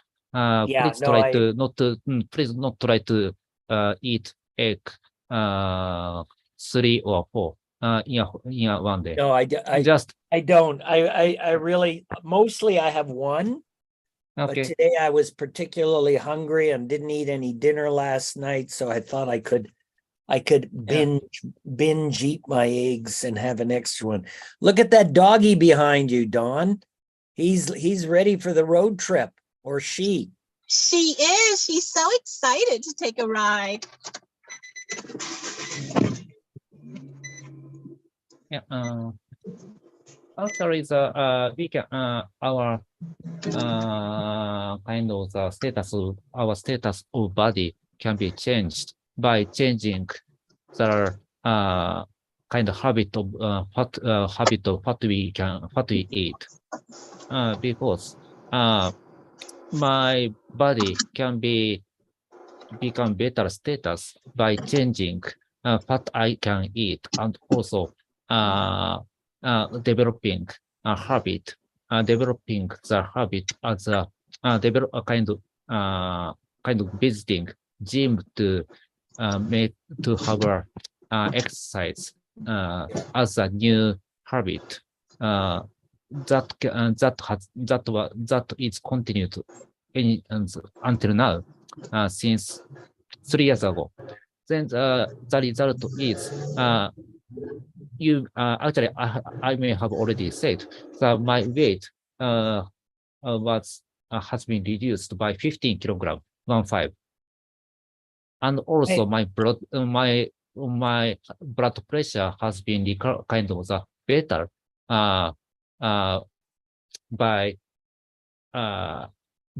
30 kind of 30 points. That means my highest blood pressure in the 4 years ago was 140, but now my highest blood pressure is around 100. Yeah. Well, I am much like you, Mas. I've lost 15 kilograms over the last year or year and a half. And so much so that this morning I found a brand new pair of extra large underwear, brand new package, I should say. And I gave it to my my neighbor. I hung it on his door because he's still a big guy and I can't wear this stuff anymore. I've got so much extra large men's clothing, but it breaks my heart to throw it out. It's all wasted. Some of it's Yeah. brand new. I've never even worn it myself. Yeah, but on the front, now I have been forced to pay the price by accumulations of my stress for 20 years as working as a quality kind of segment. Then now that I have to take a cup of kind of medicine for panic attack, this kind of depression. Well, it's interesting because I've been going to a lot of Zoom meetings for people who suffer from anxiety and that sort of thing. And it surprised me to find out that these are the most largely attended meetings. I'm thankfully not particularly bothered by these sorts of things, but the huge numbers of people that attend these meetings everywhere from Denver, Toronto, New York, almost any city you go to, you'll find a meeting like that and they will have 50 attendees. Actually, I tried to meet with one of the groups because the organizer said it might be good for people to play a game together, and I'm always looking for new game testers. So I went down to one, but I got the time and date screwed up, or not the date, but the time. So I got there too early and I gave up. I assumed that it was canceled, but I left before it even started. And I'm doing that a lot lately. I'm really starting to worry about how with it I am anymore. I seem to make these mistakes about time scheduling and so on. I still have to go, which reminds me, I better go check that I turned off the stove. While while Dawn goes and gets her eggs at Farmer Brown's. Bench, do you need stove in Toronto? Do I need which? Stove. Machine to hot your room. I'm not catching what you're saying. Do I need Just what I heard. The word of stove. It the meaning of the machine which can heat, which can make your room hot. No, it's not that machine. It's the stove. You don't have a V sound in Japanese. So in English, we use the sound V, but I V. don't think there is a V sound in Japanese. So for instance, when they say Vinci, they would say Binchi. Okay. Or there's a complicated way. The fellow. Yeah, I know. Yeah. We Japanese have difficulty different kind of speak to make different kind of differentiation between B and V. Anyway. B. Yeah, I wanted to get a baseball cap with Vinci in Japanese on it. That's how I discovered it's a big controversy of how you do it. This Some people B, British B, the initial word of the British B, and also the V, the initial word of the victory. This word to word is very difficult to be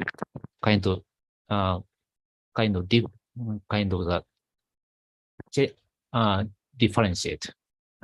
Yeah. Anyway, I discovered that in just trying to get a simple baseball cap in Japanese, and I found out that a lot of things that in some languages and cultures are very easy to do, in other languages and cultures, they're very, very difficult, almost impossible.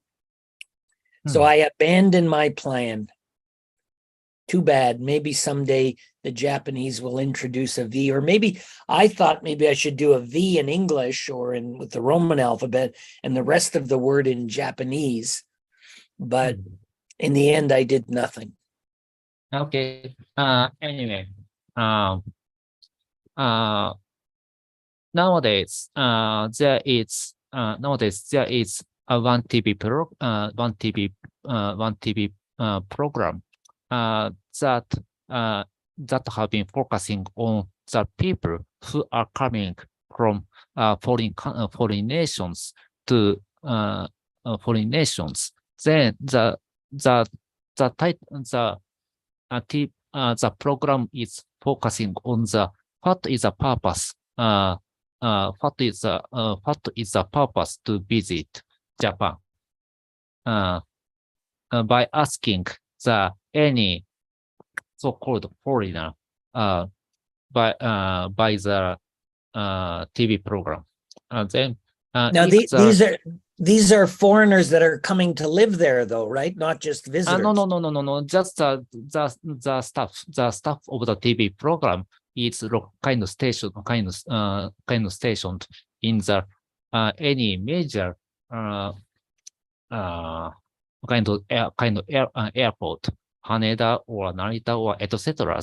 to make a initial interview to the so-called foreigners. Then if the their kind of schedule schedule and also the purpose is very interesting for the kind of TV program. The TV program try to make a negotiation to have a, how to say, documentary, very comedy documentary of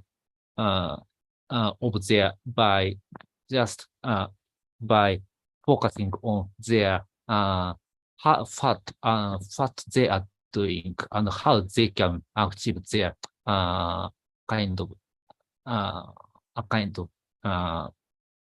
target. So Their actually, goal. this is very very famous TV program. Even though the TV program has been suspended for a couple of years by the corona pandemic. Then if the fortunate bench, if fortunately you have been, if you encounter face such kind of the guys, you'll be lucky person. Yeah, I would tell them that I was visiting Japan to play Vinci with the famous Japanese philosopher Hiroshi Sato, who used to come to this group. And we achieved our goal. I met with Hiroshi and we played Vinci. And he gave me some excellent ideas of additional rules that might have a Japanese flavor. So in Vinci, there is a specific movement or position of pieces called the Nihonbashi Bridge, which I didn't know until I was in Japan. And it's actually the most points for 5 pieces on a Vinci board. So it looks like a plus sign. So I don't know if you can see behind me, but if you get one. Okay, I can actually this is my this is one of the issue. What is the meaning of the how to say board on your behind? That's the board that you use to play the game of Vinci. And also, it's a way to play Vinci online, because if it's designed to be played in person, but if you cannot play it in person, if we're just playing it over the internet, then you need to find a way to identify which space you want to place your playing piece on. So that's why it has numbers. The numbers are really like points on a map. By the way, you said Nihonbashi, which is located in central Japan. Then Correct. the Nihonbashi Bridge is it's kind of not a natural word in Japanese, because Nihonbashi is the bashi means the bridge. Then Okay, if you say that the Nihonbashi Bridge, it's Nihonbashi is the original word.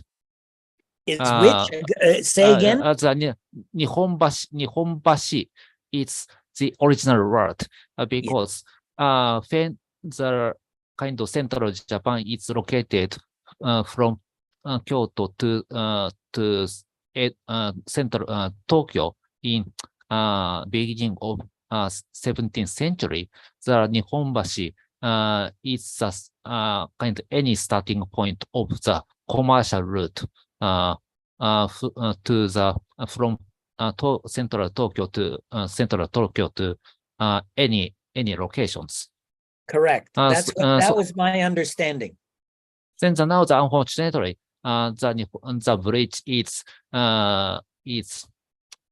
kind of it's very kind of dwarfed, or kind of existence of the bridge is very small by the kind of high, kind of express, kind of link of the expressway in the Tokyo. But now the in order to recover the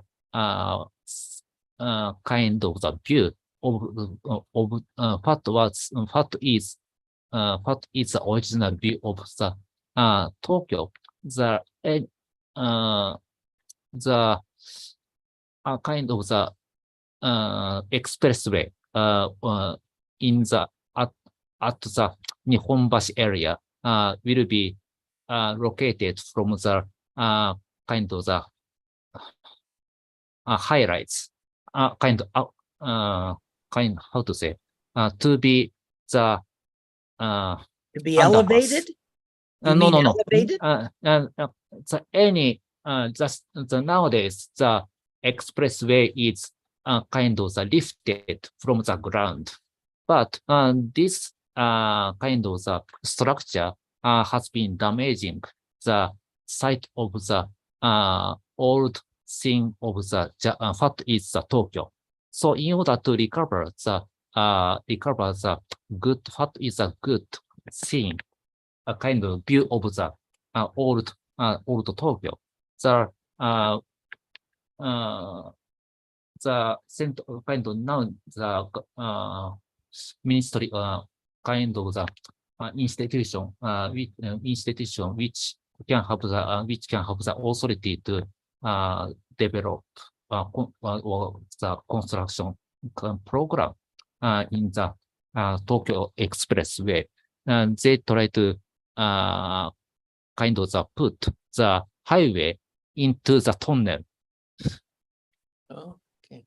Well, I Yeah. understood the thing that impressed me about it and why I thought it would be nice to incorporate that name into the game, into one of the moves and positions, was that the Nihonbashi Bridge, I'm not probably pronouncing it correctly from a Japanese perspective. Nihonbashi, your pronunciation of Nihonbashi is very correct, clear. Oh, good. Okay. So it's the place from which all distances from Tokyo are measured from the Yes. Yes. from 1603 15 also. Okay. or This, somewhere. So maybe it's 1604, 1600 something, but yeah, actually this is a historical class. The year of 1603 is the kind of opening of dynasty. yes, there's the first shogunate. Yes. Right. And which means three. That is 3 years after the big war, big war happened between the Tokugawa kind of world family and also kind of how to say Toyotomi world family.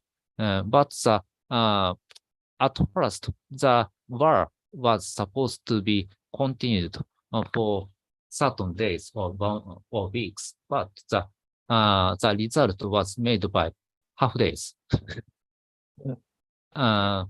By making big kind of the big battles kind of betrayed in the in the rival groups. So actually this is very maniac. Well, that I'm- happened. It's Anyway, it's 9 o'clock now, and I'm yeah, actually it's 10 p.m. Then actually originally I'm scheduled to be out from here. Then actually today I got two good kind of the output. It's to be able to meet you again, and also to be able to see the actual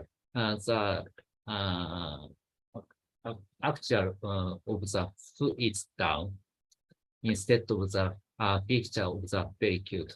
dog. And also if there was joy coming here, it could have been much better results than that. Then actually, and I know joy. Just I know joy. Well, it was nice to hear about Nihonbashi and to hear and see you again, Masa, anywhere as you know. Actually, this is a good spared time for me for Good. 2 hours. Just I'll be able to by being able to take sleeping kind of one of my pills for sleeping. Oh, So good. thank you. Then this is a good night for Saturday, and then I'd like to actually I may have maybe joining another meetup session, which is scheduled to be started 2 hours later in Japan Standard Time. Okay, good. Then that is held in Toronto or Ottawa. Then you may know HAT, which is Yeah. The Humanist Association. yeah. Yeah. I I sometimes may be go there quite joining often as there. well. Yeah. That will be starting in 2 hours. Yeah, the conductor is very good. Yeah, Richard. Yeah. Okay, Don, how many eggs did you buy? I'm waiting for them to come out. What do you mean? You're waiting for the chickens to lay them or what? I think so. No, Oh, I'm waiting really? for them to come out. I have my empty cartons and I'm waiting for them to come out and bring me my Okay. eggs. Dan, I hope your activity can be paid off. Thank you, Masa. I love seeing you, love talking to you. I hope I get to talk to you again. Bye, See you. Masa. I hope to be able to see you again. Yes, sir. Have a good day. You too, Yes, you Masa. too. Thanks Bye. for coming. So how much do they charge for farm fresh eggs down there? This one is $4 for 18. Okay, so let me do that into dozens so I can do a price comparison. $4 US for 18, which is about $5.50 Canadian for 18, which would be about is it $4 a dozen? Close enough. That's pretty close to what we pay here in Canadian. So, but Yes. you get farm fresh from the farmer, and I get mass produced from the supermarket. Yes, periodically would get from there, but I've been slowly changing to getting from local. I'm surrounded where I found fish, so I get my fish locally now. I can get my eggs, and then I'm surrounded by beef, dairy as well. So I have lots of options. Pork, chicken. That's good. Yeah, so I'm trying to disconnect from the grocery store. It just takes time. Yeah. Well, the thing that surprised me is that half the cost of our food is the packaging. Yeah.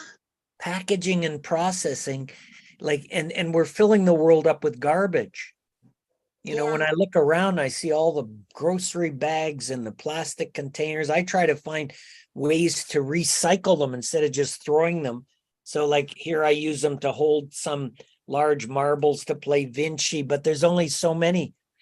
But if everybody in the world had a Vinci board, they could each save a couple of jars, and you could use the bottle caps as playing pieces. Yes. All you need is save up different color ones. Absolutely. I agree. I think that's a good idea. As a matter of fact, it's interesting that we have come full circle back to many of us wanting or desiring a simpler life. Yeah. Yeah. But interesting topic today. We went all over the place. I think we started out with a topic that morphed into something else the topic was talking about precious. You know, how can a human be precious or be more precious? But the use of that word for me is relative to each person's view of what's precious, what precious means to them. And I saw the definition Dawn put in the chat about precious. So I'm not sure where we were going with that, but Well, yeah. I was hoping we might get a chance, but it looks like we're thinning out, but maybe the next time. We've had a bit of a discussion in our walking group about explaining basic geometry. And I was quite surprised that nobody, you know, people remember different parts of high school math, but the use of the words are completely different in some cases. But a topic for another day, perhaps. I'm going to head out. Dominic, take care. Let me know when your cat wants a rematch on Vinci. I have a parrot in Denver that thinks she can beat her. I have my doubts, but this is a guy who has a parrot for many years in the Denver Socrates Cafe. And I told him that the only cat that has ever played Vinci is Dominic's cat. And he was very good, but he's a descendant of a great philosopher's cat. So it may give him some kind of an edge. So happy weekend, everyone.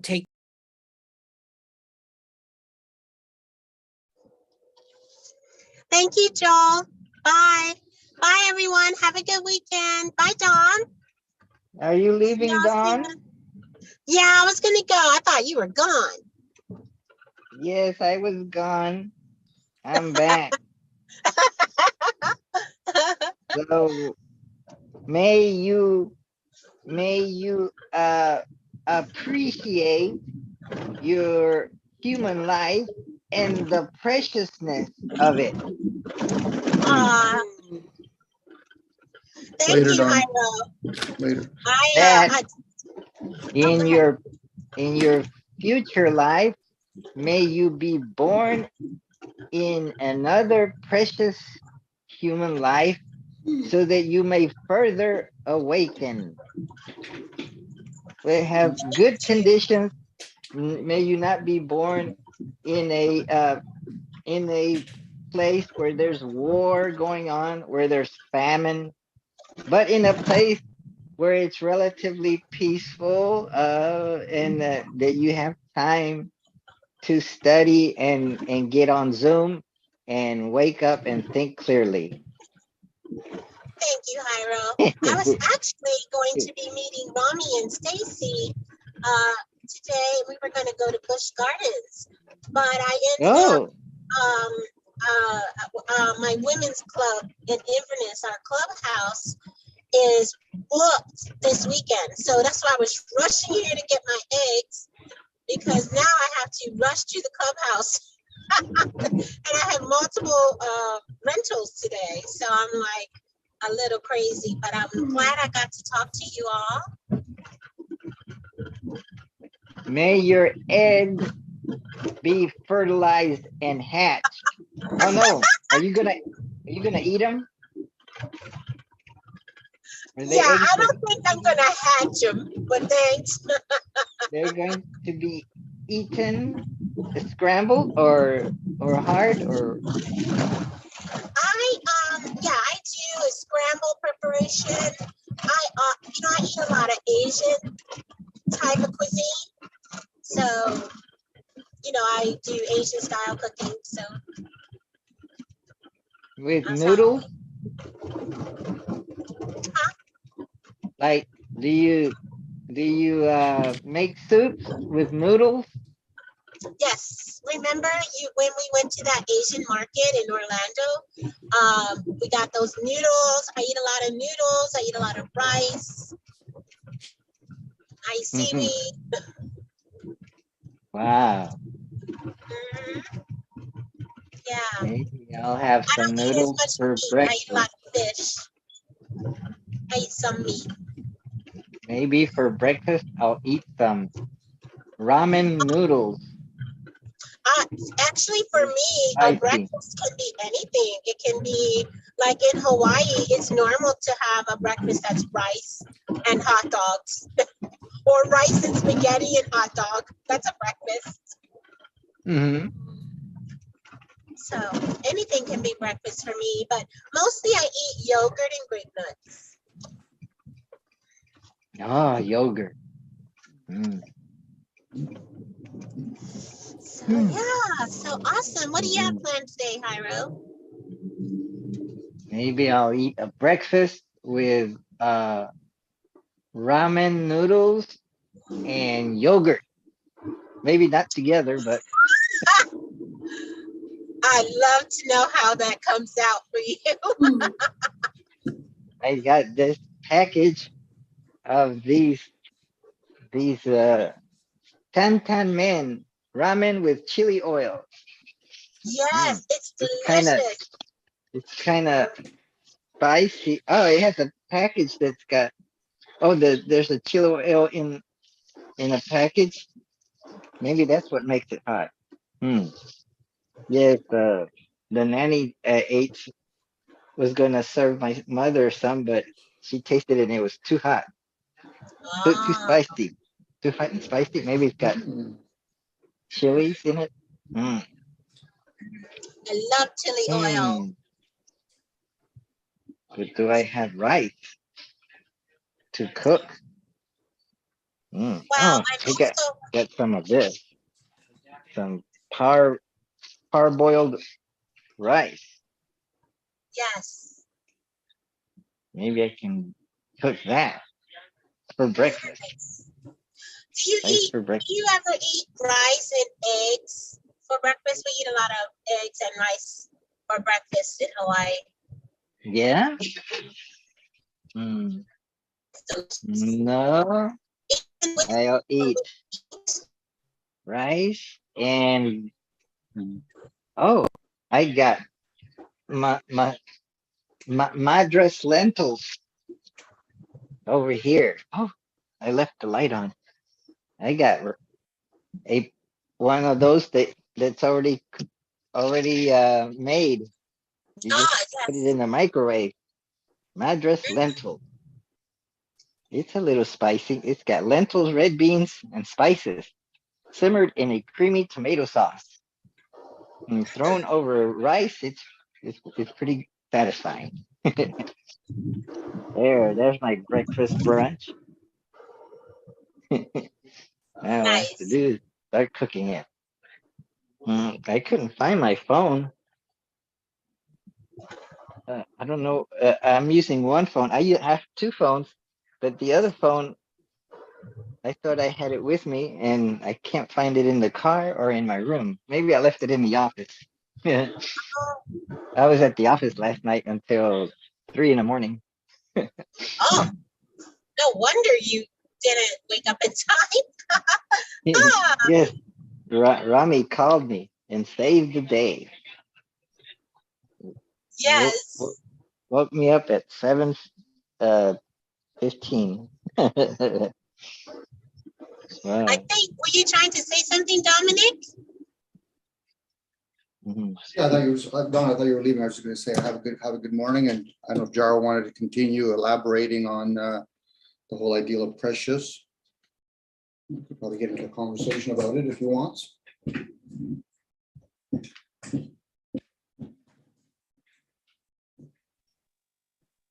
Yes, I wonder when I think of our human life, it's very precious compared to the dog behind Don.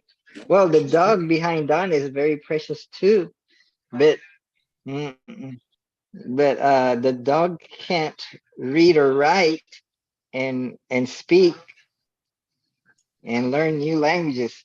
So maybe we have an advantage, and it's mm, oh, but in order to be able to read and write, we have to go to school, and we have to have good teachers and all that.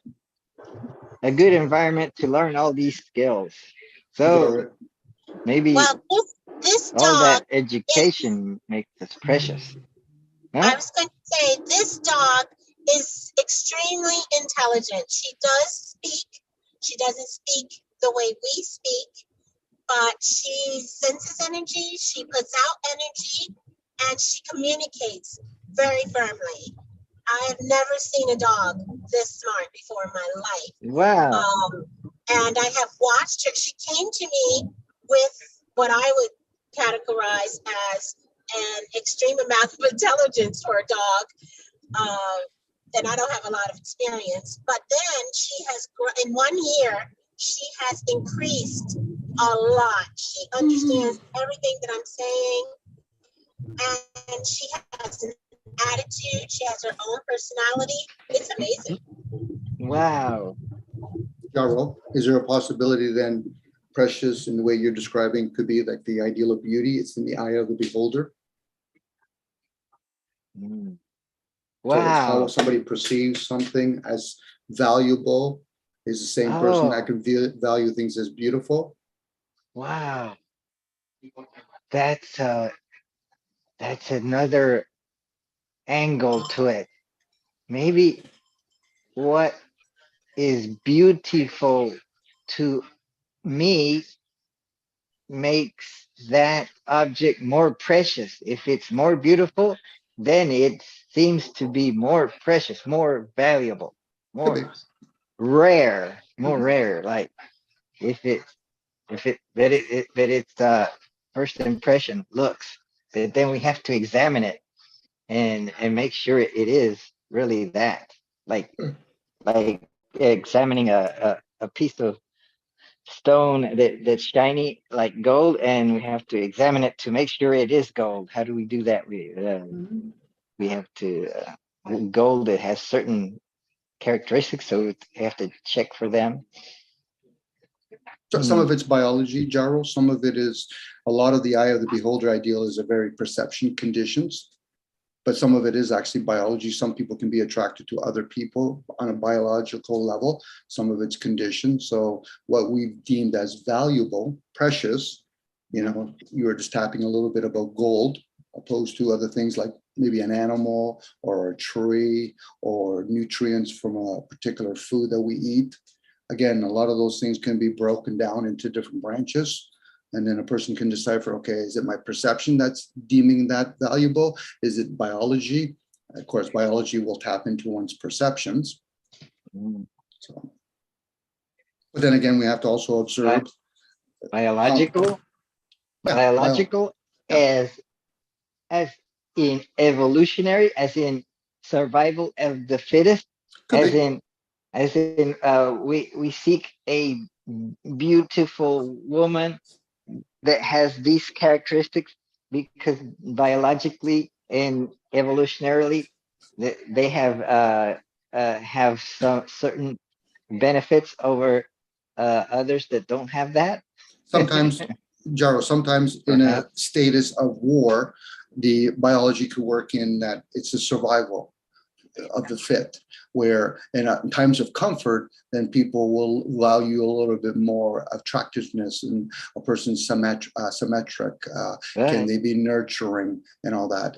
Again, a lot of that can change in different environments. And in different fashion trends or like the Miss America or Miss World or Miss Universe beauty pageant or whatever, that there's certain trendiness of certain body types, and then maybe it changes. Maybe before they were all skinny, maybe even before that, maybe more fuller before that. Again, that's another condition. It varies in what's fashionable, maybe because of the fashion industry wants thinner women so that they can hang their clothes on them.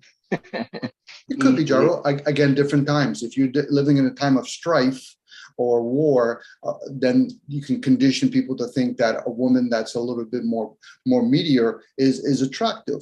We have beauty pageant. We also have bronze pageant, strongest man, opposed to the most fittest man, or same with a woman. So again, each moment can bring a different value system to it. Some people value what they think they can get from money. Some people will say, well, I don't really need money if they live in an environment where their status is more important, where keeping my name. This is why when you see movies, people say, okay, they went broke, but they still have their title. That brings a lot of value in groups that value title more than they do money or land. Wow. It's incredible that at one time we valued salt so much. It was like the currency, salt. But now it's so common, it's not very useful to use salt. No, it's as still a common, currency. Jaro. Jaro, it's still common. The whole ideal of salt and gold harvesting, you make the masses think it's valuable, so they'll work for you. And once they've got it in place, they no longer need it. It's like technology. Eventually people say, we're not going to need programmers anymore. Why? Because they've already done what we want them to do, to set up computers that are programmers. Everything's value. Mhm. You know what I mean? At one time, they needed leaded gas. Yes, because salt at one time was very rare, very precious. Now it's not as precious. Well, I guess it's still precious, but It always is, it's Gerald. more- Gerald, they it's more say it's available. they say it's precious. It's like diamonds. It's the same thing. A person can be told, here's some gold. You know, here's diamonds. Diamonds are precious. Where are they getting the information? From the people that tell you if it's precious or not. We're not running out of fuel. What's happening is we're going into another era, another age. So one age would be the age of gold, another one would be silver. We're in the age of technology now. So we do need gold again, but not in the way that we used to use gold for. They're using it for technology, opposed to some people used to consume it and enlighten themselves with consumption of gold. So And what again, about go ahead.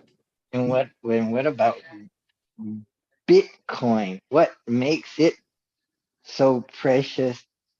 I've read that they've only published so many, like they're not going to make any more of them, so that makes it precious, but not precious as in valuable, but precious as in rare, like limited. But it's what So you if you value have put to it. a finite number of Bitcoins, then its value can only increase because they're not going to make any more of them. True, but think about other industries that actually it's already been established. Trading cards, diamonds, coin collection. When they did the BRICS, they were just trying to see how easy it is to convince a whole bunch of people that something's valuable, whether it's real or not. Something that's tangible like cow or chicken or wheat is tangible. Bitcoin is made up like fiat currency. So now if somebody says, okay, I'll give you an example, Jarrell, they'll make a product and they'll sell it during Christmas. They'll do a test plate and then they'll pull it back, give people the impression it's very scarce, that it makes it more valuable, but only because it's what they promote. No different if everybody wants to use a certain type of tire, that's valuable. No different, you can say, okay, what's the scarcity of that tire that's rare? They put the word rare, then it becomes scarcity. Again, this goes back to a lot of us aren't actually using discernment. How does that serve me to know if something's valuable or valueless? You know, and even that, it all depends on the eye of the beholder, what they think is valuable and what's valueless. Somebody that doesn't want attachments will say, I don't want money, because I see a lot of people attached to it. No different, poverty. Same with wealth. Some people say it's valuable to be wealthy. Why? Because a lot of people will be attached to me, or at least what I have. You know, and in all of that, Jaro, most people become more objective in what they deem as precious, opposed to something more tangible, such as humans. This is why most people will work for money way before they'll be of service to humanity. That's just where we're at. There's nothing good or bad about that. That's usually from the observer point of view. When a person is thinking good or bad, then they can't be the observer. They actually have to experience it or they resist it. And for some people, they can't resist it enough, so they'll try to experience something else to distract themselves, which is, again, Jaro, I'm just sharing out loud. You know, this to me makes sense when I hear myself saying it, but I don't live by it all the time. because I realize I still have to be in a human form. The energy is very limiting to me. So when you bring up a topic, and then of course, a lot of people shared what was valuable to them. One guy wants to learn a language, another person wants to talk a board game, another person wants to talk about what they want to prepare for food. So they're not really going to get when I'm talking about a little bit something beyond all of those things, but I get it. Most people make it about themselves. So how can they truly make somebody else precious when they don't even realize for themselves they're self-absorbed in their own world, which is okay, as long as they're honest with that. Outside of that, it's just talking points. And the talking points usually are, well, I don't understand what Dominic is saying, but I don't agree with him. I'm like, okay, if you don't understand it, how can you say you don't agree or let alone agree? You know, because I'm speaking a certain way, because people aren't really listening from within.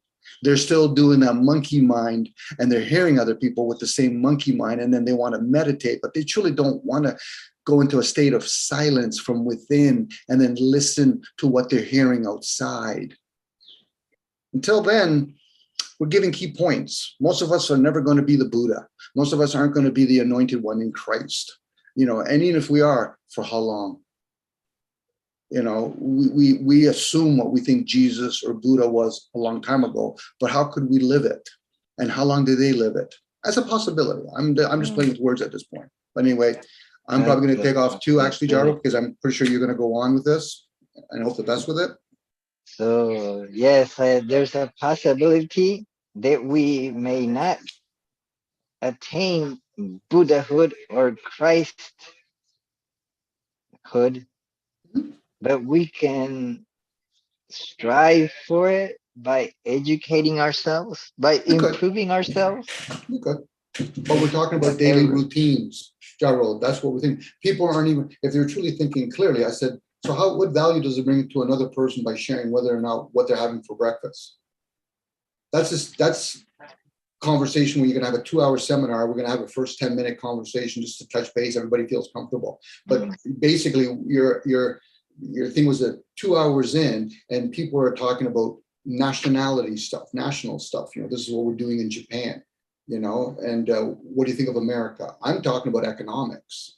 I'm not talking about America. America is just one piece. But again, that's me talking now, where other people say, well, what value does it bring to me? I said, then why are we here then? I could have this conversation by myself in the park with birds and have those thoughts. Hence, think clearly. We don't have to talk clearly. Think clearly. Wake up and think clearly.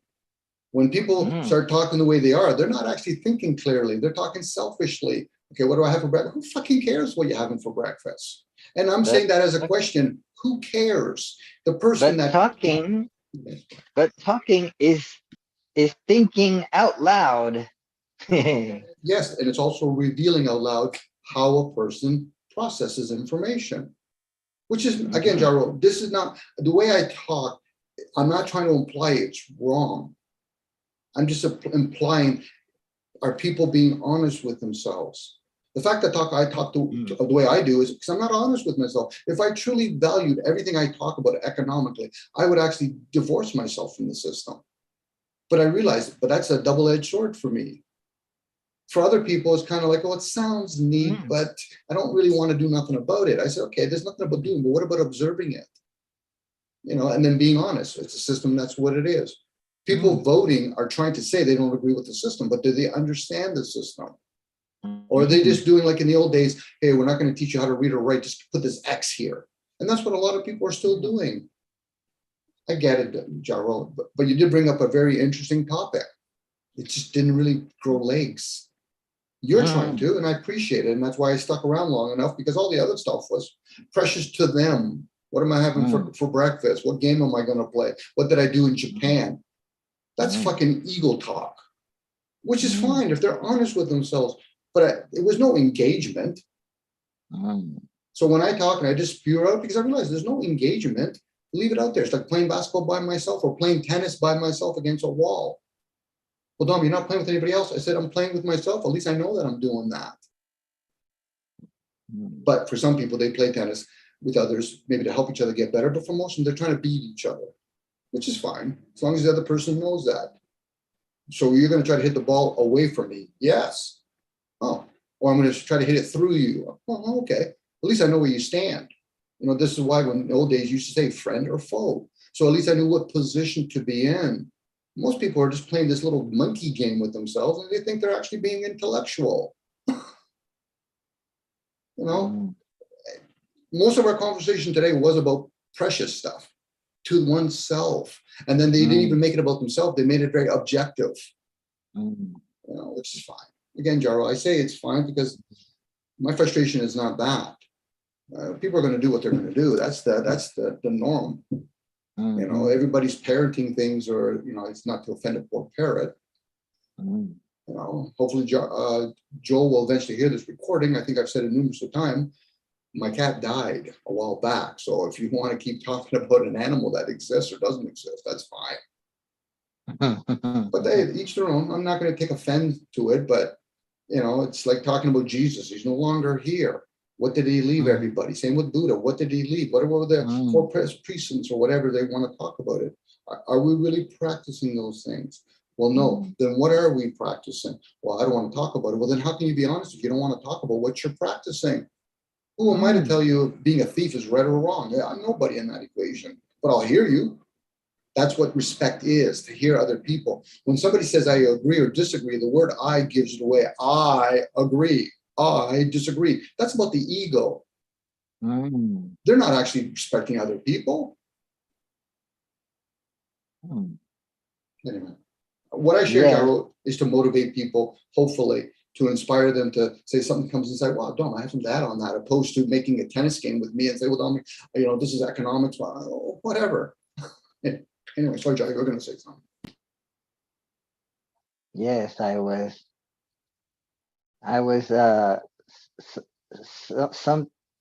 often going away from the meeting in chatting with some new friends in social media things. So they're saying good morning or hello, and I say hello and all this. And then I got into a chat with one, and then and see. So anyway, so what did I learn today? Yes, I am struggling to understand what it means to have a precious human life, because it sounds like there's just a human life. So all 8 billion of us have a human life, but then a precious human life, that's a distinct category.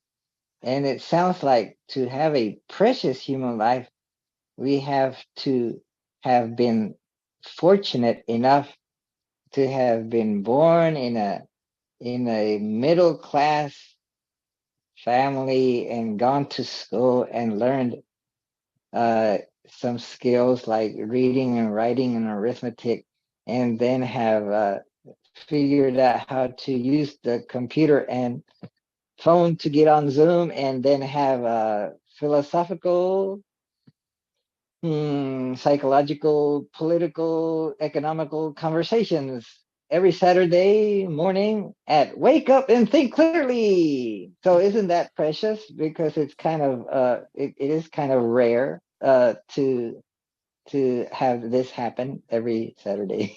Could be, Even Jaro. though we don't get too far into the topic. Sometimes, Jaro, it depends on the person. You know, each circumstance is different. A person could say, well, I was very fortunate to grow up in a very war-savage country. It taught me a lot. No different. Some people can say I'm very grateful or appreciate I grew up in a very, you know, easy, comfortable time of living in a certain part of the world. But the test will be is when you start acknowledging other people, because we live in an age where we are becoming aware of other people, regardless if some of the stuff is staged or misled. It's still saying that people are poor in other parts of the world. There's other people that are privileged in other parts of the world.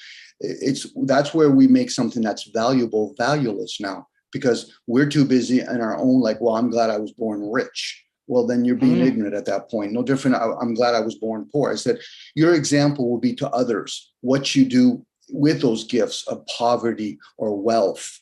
That's very short-sighted for somebody to think, because I grew up in a very rich place and all that, I'm very appreciative. I said, how would we know? We would have to test you then. We would need the adversary to say, okay, so you have all that wealth. What happened if I pull it under your carpet overnight? No different. Hey, you're born poor. How about I give you all the money in the world overnight? We'll see how you handle harmony, balance. Most of us would struggle with that. And I'm guessing when I say most, I know I would struggle, but I also do pick up on other energies. And I realize a lot of us, we are full of something, meaning that we're naive in certain areas, and then we're overemphasizing in other areas. Now, I'm just talking. I'm a blabber. Where other people say, Dominic, well, I'm too busy doing. I said, okay, all the power to you. So you'll be the example of teaching, preaching with examples physically. I'm going to do it in verbal, because it doesn't mean what I'm saying. It's everybody's going around killing each other, let alone everybody going around hugging each other. And even that, are we disrespecting somebody by harming them? Now, somebody could say, but I'm just giving them a hug. I said, did you ask them? Well, no. I said, so then you made the assumption by hugging a tree or a human, do we really honor those things? By giving it an intent, friend or foe? Tree, before I go to hug you. Friend or foe before I approach an animal? Now, I might be intuitively talking about some of this stuff. I just might be full of crap. But again, I'm trying to be honest with myself. I'm not going to make a leap and say, well, I'm talking truth. No, I'm trying to be honest with myself. And in that, it's going to be a lot of dirty bits. And when I say dirty bits, I know I'm not going to be well liked by other people, but then I'm not coming in thinking I should be liked by other people, let alone am I going in there thinking I'm going to form an enemy of another person.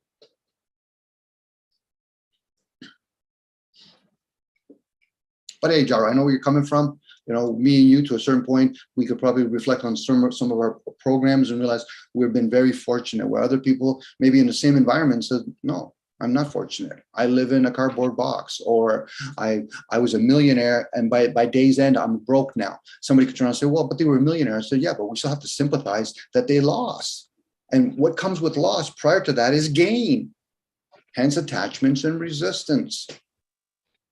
How many people would resist saying, okay, we're going to have this meetup. We're not going to talk about coffee. We're not going to talk about breakfast. We're not going to talk about fucking sports and all that. We're going to leave all that out of there, and then we'll see whatever's left. A lot of people would resist that conversation. They want to have like a toaster conversation. And what's the latest toaster that I bought from Amazon? I got free shipping on that. Anybody can talk those, well, not anybody. A lot of people can have that conversation. At that point, some people could just make shit up, and people will say, well, that must be the truth because he's talking about it. Sure, we all can make it up. Oh, I don't agree with what the president's doing. Why? Because that was yesterday's news. I can't think beyond 3 weeks ago. And if people start thinking about all the former presidents and all the former same programs that have been running on constantly, they would say, well, then it's the same old, same old. Hence why I say business as usual. For them, whoever they are, it's business as usual. For the rest of us, it's a different kind of business. Well, I don't like my job. I love my job. I'm close to retiring from my job. I have 3 kids. I'm going to have eggs this morning. I think I might have chicken tomorrow. I might have maybe meat the following day. I just found out I'm a diabetic. I better reduce my sugar. The story's going on.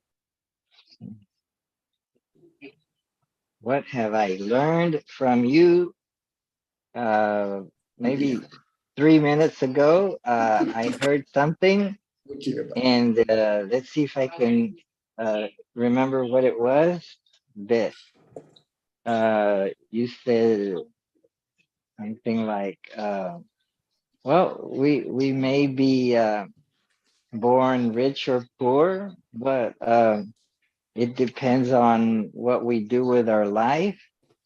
And if we're rich or poor, and then we're thrown into the opposite end, the opposite extreme, how would we handle the situation? Like people that are poor and, well, barely living paycheck to paycheck and paying for the lottery ticket, and they win, then what would happen to their life, and would they be able to handle it?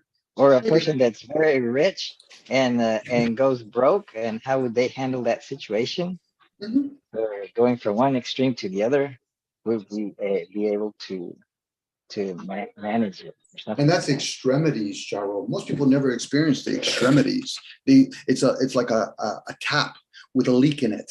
So for some people, if they realize, okay, well, I'm born rich from a womb, but yet you've been stamped that you're only going to live to the age of 30 or maybe 60. And the thing is, you're just not going to pass away. You're going to struggle along the way. How many people would actually jump into that suit? Oh, no, Don, what I really want is I want to be born rich, wealthy, attractive looking, have all kinds of friends. I said, so it's all about you then, which is fine. But then where's the chance in all of that? Oh, someone's knocking at the door. Amazon. Oh, Joseph Bullock, our favorite Philadelphian. Woohoo! Pennsylvania. We got Pennsylvania. Hey, Joseph. Our favorite Pennsylvanian. Steelers. Go Steelers and Eagles.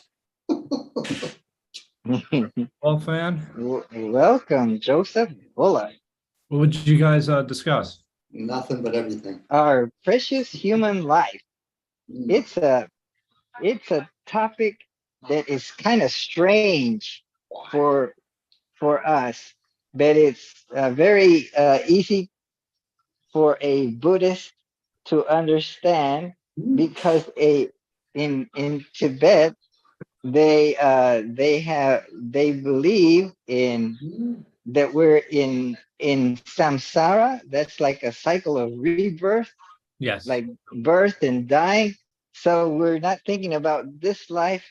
If you were born in such a culture, you're thinking about your past life and your future lives and how to obtain the best future life possible, because it's hard to become a Buddha in this life. So maybe you just do your best and be good, so that in your next life you'll be born in a better level in society, so that when you're born, they think of having a precious human life would be what would make it precious is that you would have time to study and meditate, and then through that become enlightened or perfect yourself.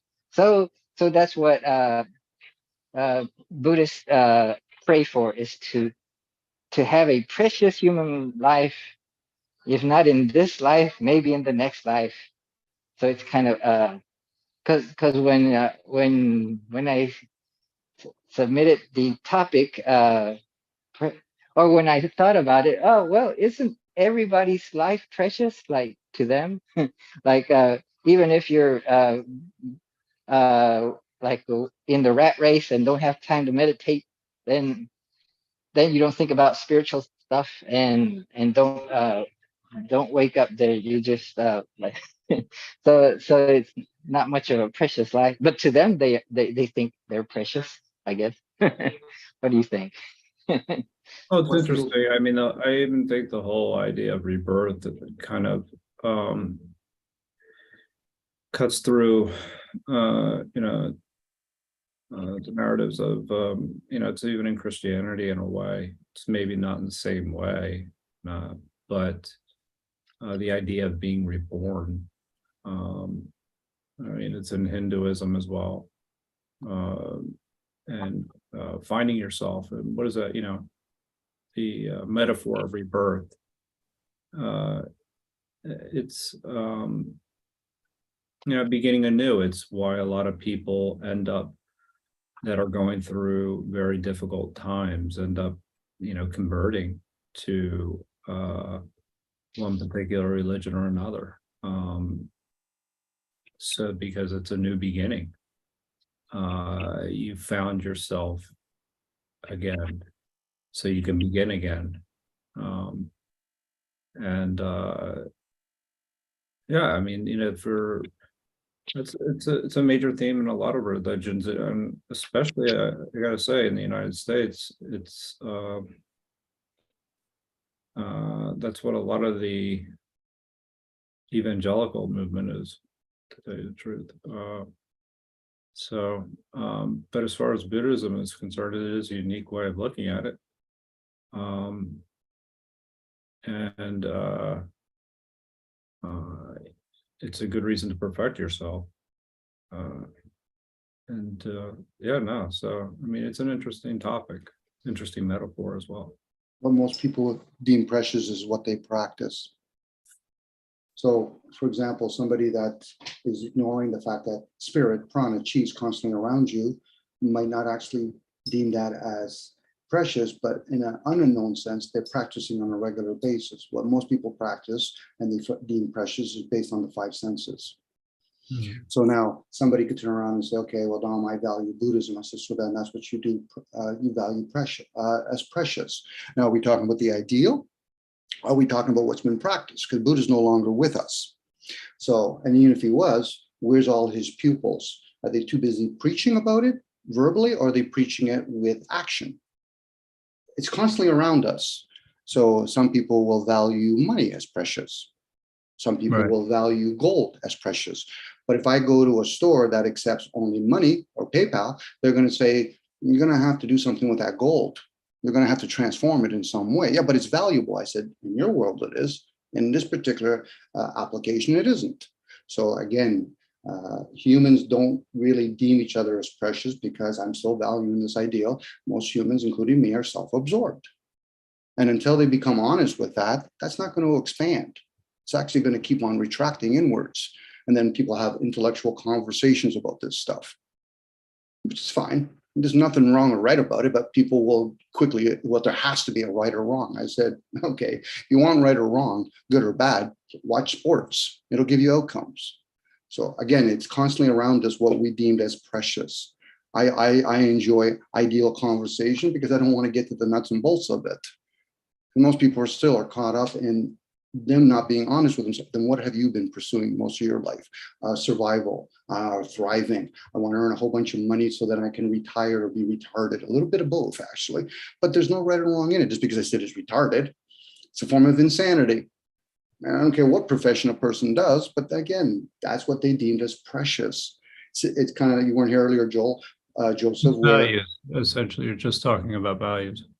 That's what people Yeah, like. it is value. Value, Bingo, right. it is. There's the objective value, and then there's the human part. If we value the human flesh, meaning the animal part, then what are we doing to other animals? We value some of them, not me per se, but other people do, for I need to make a leather belt out of them. Maybe not me per se. Back in the days when people made their own substance from those animals, at least they were being honest with themselves. Now, We've become disconnected from what we actually do. I mean, in certain cases, I do agree with you when it comes to, like, essentially if you're talking about abusing a sentient creature. But you make a good point. It's a person's individual's values and how they live their lives. And so on a daily basis. and some of it's What they conditioning, Joel. pursue and actually, yeah, I mean, there are a lot of people out there that say, they pursue being charitable, but then they'll be out there and they'll be abusing other people. Which is known. So, It's known for most of us. What's that? It's known for most of us. We just don't see all the dirty bits about each individual person. I could work myself to no end who would defend me then. And I have no qualms. I just don't always want to make it about me. And I don't even try to make it about another person. So it's usually a general conversation where some of it's programs, conditioning, some of it's biology, and some of it is like, okay, so if I'm not the vessel, then what am I? So, well, that's a question that you have to go deeper now, because most people are going to be stuck on the level that I'm the body. I said, well, then who's speaking? I'm not the body. Who's speaking? I have thoughts. Who gives you those thoughts? This is the inquiry from within. And then we can have those conversations, because most ideal conversation isn't in the known realm. It's in the unknown realm. And until people have that, they're going to have like philosophy. I love philosophy. That's a good point. No, it is a good point. Especially, most good conversations do happen in the unknown. Otherwise, you're really not kind of growing. So you're not pushing yourself beyond whatever it is that you experience right now. So you kind of you stop exploring, and so you just kind of revert back to what you're exploiting is pretty much yourself in that category. there's a exploitation versus exploration kind of reinforcement learning kind of perspective. So yeah, no, I think that, and that's probably the people that are individuals that are feel like they have all the answers. I don't know if there are answers per se, Joseph. There's the experiencer and then there's the observer. So Well, most yeah, people want to say That's true, but experiencer. people feel like they have the truth. That's when I think it becomes unfortunate, because Well, that's true. and all it so, is- and that's, it gets back to what you were saying just previously, is the idea of good conversations happen in the unknown. But to the person that is thinks they have the answers, they never have that conversation. Yeah, So then they're talking truth opposed to honesty. well, and they feel they have the all the truth essentially. And so, yeah, I mean, and again, it prevents you from actually getting into that unknown territory, which actually gets back to the idea of rebirth, because rebirth is actually some kind of transformation that needs to occur, even, which doesn't necessarily happen if you're just doing the same thing over again. But when people experience something new, whatever that is, then they oftentimes they'll find a idea of rebirth, and that's kind of the whole point. Is the you're finding yourself something that you hadn't really kind of known from before. And it's, if some people feel like that is a closer connection with God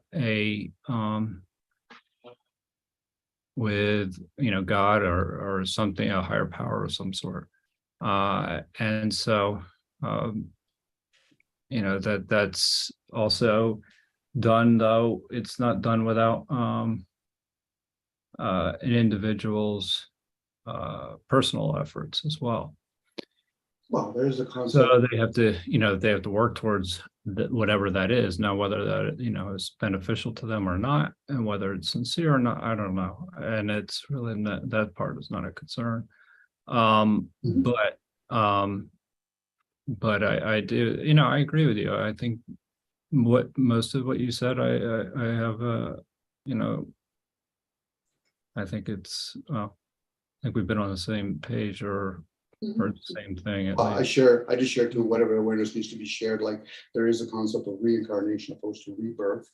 And for most people, they keep rebirthing themselves over and over again because they're not trying to carry over. Most people are using their senses forward and backwards opposed to sideways, where do we see other things? Most people, like I said, I'll say this with all sincerity, are self-absorbed, which is nothing wrong or right about it. It's being honest with oneself.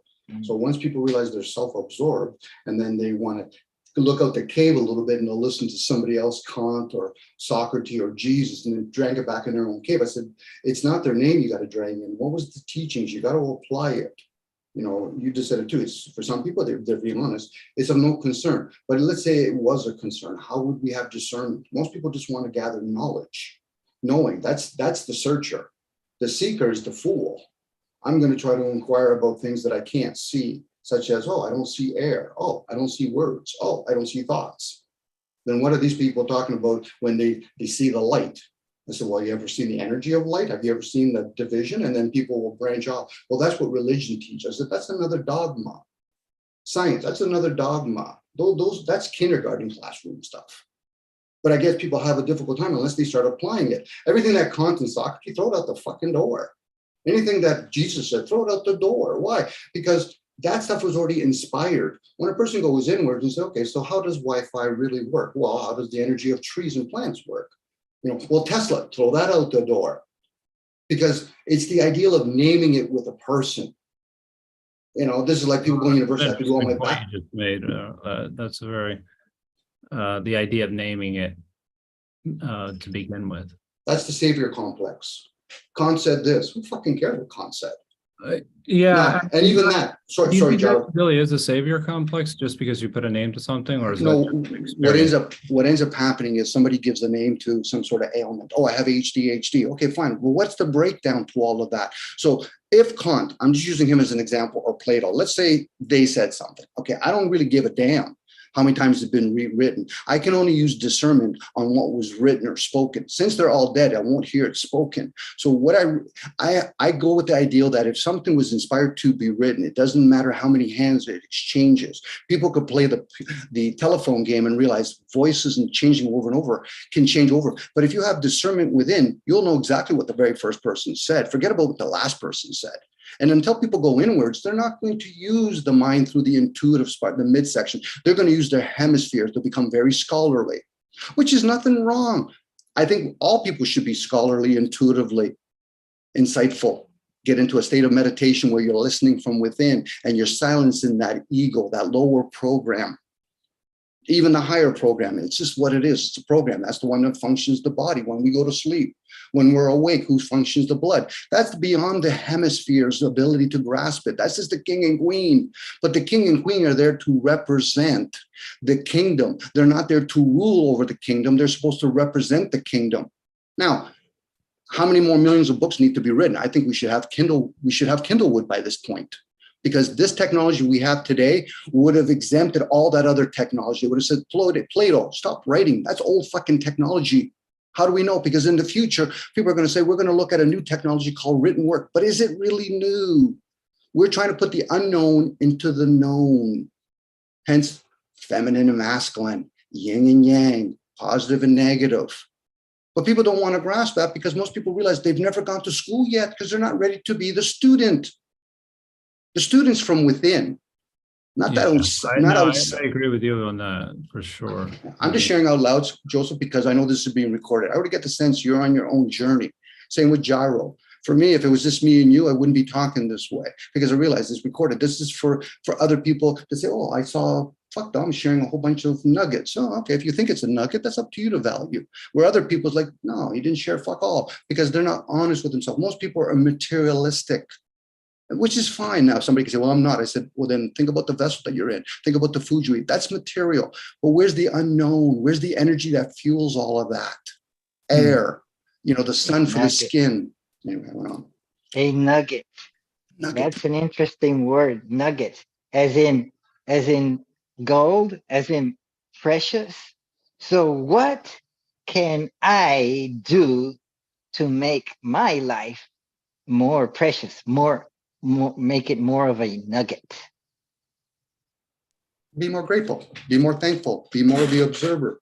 How many people really say to each other, thank you, just for the sake of saying thank you? Well, I don't agree with you. To say thank you, because the agreeing or disagreeing, that's the ego. I agree, I disagree. That's the ego talking. Where the person says, Dominic, I'll hear you out. What do you mean? Well, because whether or not I agree or disagree, I'm still going to respect you by hearing you out. If people want to play sports, fucking play sports. If people want to debate, debate. But put a little bit more into it. Put a sword in the middle. Let's debate to the death.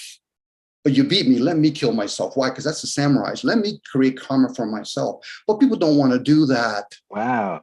Wow, that's a little violent, but I don't think. Oh, no, I'm just giving you an example there, guys. Yeah. But the thing is, you got to make the stakes a little bit higher. If not, what people are doing are pretending. I'm pretending. I won't deny that. I'm okay with that. If somebody comes, I think there can be a general inquiry with respect, and I don't necessarily think that everything has to be a debate. I think things can always be a genuine exploration, which is not a debate. I think if people you live most of your life, Joseph. If I look at, and I think that actually the sports analogy does work in the sense that it comes where somebody likes wants to just prove they're right, because then that would be actually the equivalent of a sophist. So I mean, in that particular instance, and that is unfortunate because people do show up with the idea of being right. yes, nice position. And that's actually, again, actually not really embracing the unknown or in a good conversation, as you were actually referring to just a moment ago. So I think that's yeah. And in that particular instance, I can see where the ego is probably dominating and where that aspect of belief comes in, where the ego runs everything. But anyway, I have 3 minutes till my next meetup, but I do want to thank you both. Enjoy. For the thank you for dropping by. I apologize. It was something where I was doing something for an hour and it ended up being an hour and 40 minutes. So Anyway, but I do appreciate seeing you both. And I hope you both have. Oh, I appreciate seeing you here. Yeah, it's good to see you I guys. feel appreciated, and I feel precious that you're here. It was fun, Dom. Ciao, Joseph. You take care. Okay, so listen, are we going to read this? Every day, I think as we wake up, today I am fortunate to have woken up. Yeah, I'm alive. Yep. I have a precious human life. Yes. I'm not going to waste it. I'm going to use it. Yeah, sometimes. All my energies to develop myself. Okay, so at least they're being honest about the self. To expand my heart. I see that I've always questioned that. You know, the heart is just it's just an organ that blood runs to. But anyway, out to others. Okay. Because that's the heart chakra. I get it. I'm using my throat chakra, but yes, I get the heart chakra. To achieve enlightenment. Okay, enlightenment. We're already in it. For the benefits of all beings. Yes, I'm with the being part. I'm going to have kind thoughts towards others. Well, if you're going to have the sweet part, you also have to introduce the sour parts and then balance that. Nature's harmony, Jaro. I'm not going to get angry. Why not? Why are we setting up resistance? There's times where, Jaro, I'm guessing, but I'm pretty sure there's times, Jaro, you're angry and you're allowed to be angry. And you're going to take accountability. And the other person say, well, you hurt my feelings. I said, I'm sorry for you, but I needed to express myself. And think badly about others. Then we have to explain all the wars in the world. I'm going to benefit others as much as I can. Yes. And sometimes to benefit others means to be honest. Now, I get it.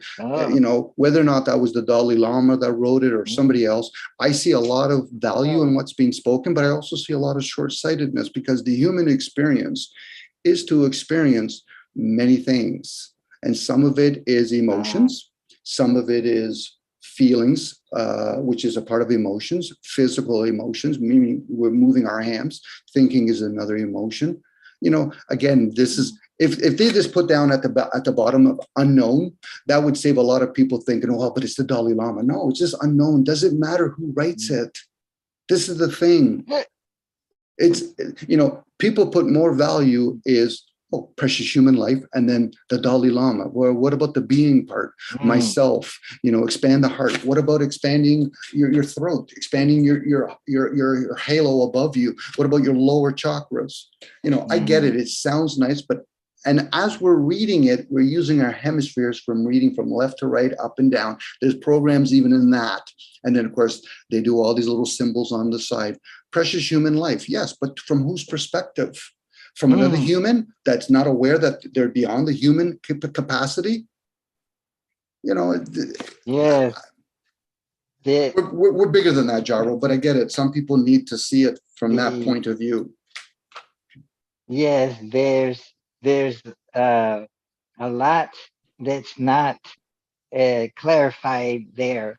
For example, it sounds like it is assumed that we have a precious human life, that everyone that reads this has a precious human life. But what about a person that can't read and that doesn't have time to even wake up and meditate on this, that I'm not going to waste my life. I'm going to become better and help others. So they're just maybe they're a criminal. Maybe they wake up in a jailhouse, in a cell. Maybe they were convicted of serial killing and rape and all this. So maybe their condition is not very precious. It's pretty sad. Well, the written part is conditioning, because there's people that are kind that don't even know how to read or write, Jaro. If life is so precious for human life, that's true. Yeah, if human life is so precious, then we would have to question. So when the first person killed another human being, whether by accident or not, then is he going to take his own life? I said, no, your life is too precious. You're just going to have to repent. So then we would have to explain why there's so many military in the world. If human life is so precious, it isn't. This is a distraction. Dalai Lama would have to be asleep by him saying that, or he just read exactly what somebody else told him to read, like what Biden does. Because to me, human life is valuable. from each individual perspective. Would you want to be killed? No. Well, then don't do it to others. Forget about loving others. No, love yourself. If you understand how to love oneself, and if you can spew out a little bit by helping them, fine. If not, stay within your own temple. You know, for me to pick up a stick, I'm still within my body. I'm using my avatar to harm another human, another form. But who I truly am, you can't hurt.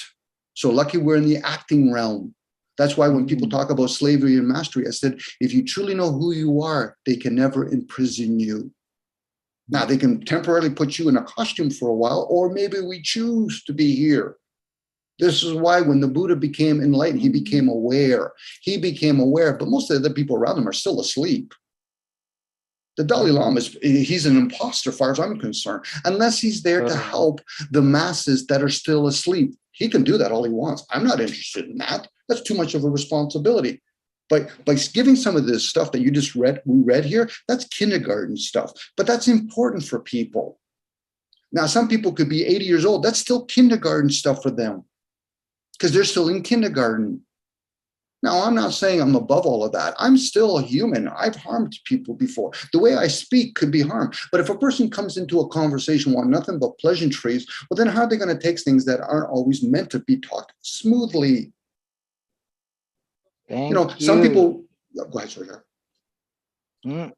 So, thank you for helping me, reminding me that just because you can read and write and knows some skills isn't gonna make you a precious person to others. Like you could be a serial killer and be very, very literate. You could be in jail for having killed so many people, but have studied lots of great books, but something in what you read made you want to kill all these people, or it was in your nature to kill. Or like the person that killed Mahatma Gandhi, he like both Mahatma Gandhi and his killer, they both studied the Bhagavad Gita, and so they were both very religious. But the person that read the Bhagavad Gita, he interpreted in a way that it made it imperative for him to kill Mahatma Gandhi, maybe because he saw in the Gita it's saying that we have to do this and that, and Gandhi is trying to keep the nation together with Muslims, and Muslims are against the Bhagavad Gita, so he has to go and kill Gandhi, or I imagine. I don't know, but what I'm trying to say is that two different people can interpret the same book in the ways they want it to be interpreted. Once again, Gerald, if human life is so precious, then why do we actually have to make categories? He's Muslim, he's Christian, he's a Buddhist, he's American. Then that's not human life anymore. That's just people playing many different versions of dogmas. Being a Muslim is a dogma. Being American is a dogma. It's a persona. Actually, maybe it's not a dogma, but if you have to believe in that persona. I believe I'm a human. Okay, so then who's speaking? I believe I'm an electrician. Who's speaking? I believe I'm American. Who's speaking? You know, that's the journey of seeking. Where other people will say, well, I don't know. I said, yes, because you realize the limitation of knowledge. The seeker does not always go around pursuing research. Again, search, again, search. You know, it's like recover, again, cover. Why would you want to cover up the fact that you're an alcoholic? Because it's not you being an alcoholic that's the problem. It's your emotion attached to it. That's the part that you're trying to cover up again. And until people become aware of that, Gyro, most people are still asleep. When I say asleep, they're unaware, they're ignorant. Most people are being consciously ignorant at this particular point. Anyway, hi, Rami. I'm taking off myself, guys. Rami. I don't have very much time. I just want to say, hey, what did we learn today? I learned from Dominic that we can't assume that just because we are educated and we can read and write and we did this and that, or that we were born in a high social status, that we're going to be a good person all our life and will amount to something beneficial to others. But I'm saying that maybe if we're born in such good conditions, we have more of a advantage towards Maybe. being helpful to others. I'm thinking, but maybe I'm wrong. Like Okay, maybe Stacy has a bill, commentary. She has a maybe. contribution. Oh, wow. Say what you're gonna say. Maybe if you don't take planes to be more comfortable. Ha! Ha! What's that? Ha! I missed it. Sorry, what was said, Rami? What's your wife? What did Stacy say? Maybe if you don't take plants, you'll be a better contributor. Take plants, Yes. like herbs, or are we talking about like hemp? Yeah, well, not hemp necessarily, but that which is bred with the THC and the other compounds that make it so who's powerful as taking a that? mind-altering substance. Who's taking that, by the way? I don't know. It depends. Oh, okay. Well, I know people do that stuff, like ayahuasca and all that kind of stuff. Hemp, Yeah. people used to wear it on their clothing and all that because it does affect the body more Well, than it does it's like my wife and I. We take caffeine. That's a substance. All Sure it food is. is medicine, but Yep. certain items have been concentrated and Whoa, what happened? Stacy probably muted Rami, but hey, that's their choice. So anyway, Jaro, have a beautiful day. I gotta go pick up some items.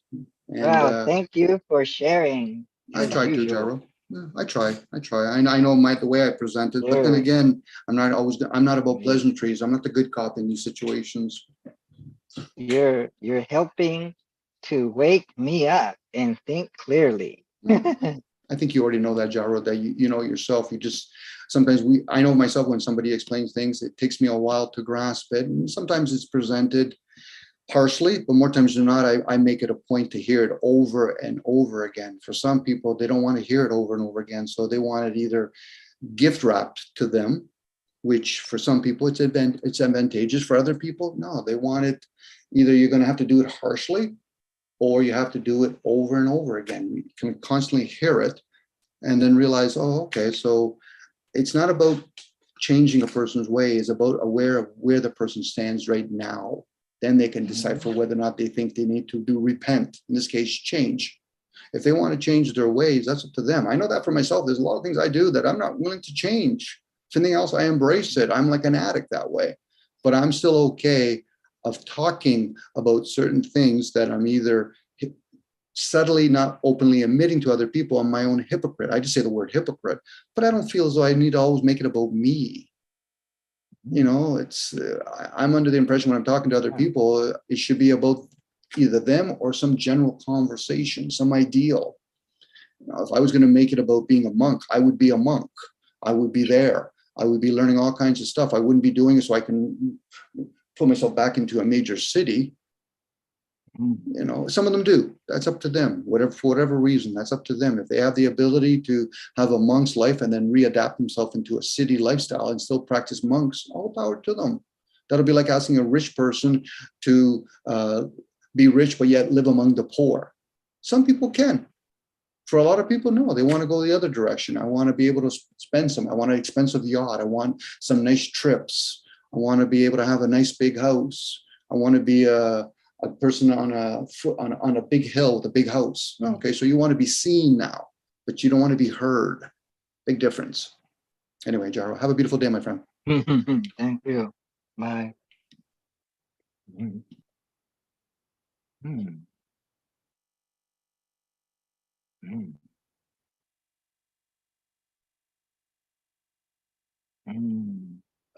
Mm. So let me read what's on the scroll again to help me understand it better. A precious human life. Every day, think as you wake up. Today, I am fortunate to have woken up. I am alive. I have a precious human life. I am not going to waste it. I'm going to use all my energies to develop myself, to expand my heart out to others, to achieve enlightenment for the benefit of all beings. I'm going to have kind thoughts towards others. I'm not going to get angry or think badly about others. I'm going to benefit others as much as I can. Supposedly, that came out of His Holiness the Dalai Lama's thoughts as a kind of a daily morning meditation. Hmm. Hmm. Hmm. Maybe he doesn't meditate this in English. He probably thinks of this in Tibetan, in his native language. Hmm. But this meditation on a precious human life is the first meditation in a series of 21 meditations that lead to enlightenment. It's called the Lam Rim, Lamrim.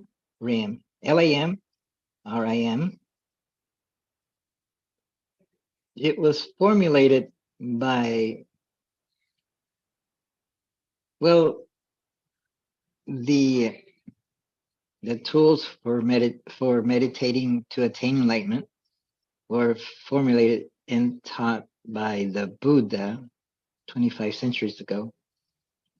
And then it went to China, Korea, Japan, Tibet. Actually, Tibet is right next to India, so it would have reached Tibet first, except that Tibetans were wild people.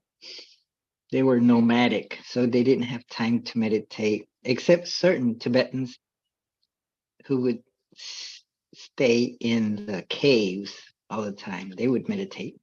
They became like yogis. Mm. Mm. So around the 6th century AD, Buddhism was coming into Tibet. I think by the 7th or 8th century, it kind of became the religion, the official religion. There was already a religion in Tibet, is called Bun, B-O, umlaut O-N, Bun tradition, Bun religion that Tibetans had already for thousands of years, maybe. Well, they imagined it was thousands of years. And what makes it distinct from Buddhism? Maybe in Bun they had more naturalistic things, more spirits in it. Animism, yes, I guess it. But they, when Buddhism was coming into Tibet, there was a little bit of conflict between Bun and Bun and Buddhism. There's some kind of mixing also. So that today the Bun religion in Tibet looks very similar to the Tibetan Buddhism, except they don't worship, or they don't have as their meditation deity. They don't have the Buddha. They have some other persons or mythical persons to meditate on that are their own tradition. But they seem to have gravitated towards looking like Buddhists. So they have their outfits similar and things like that. So you can't always tell the difference between them.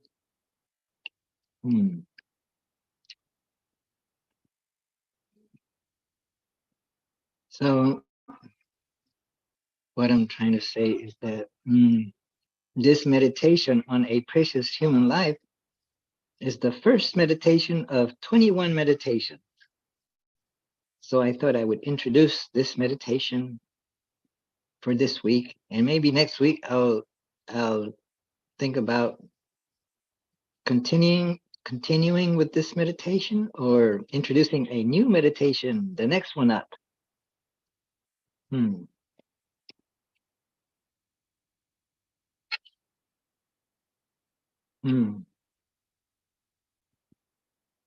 But as this meditation is written, it's a lot more.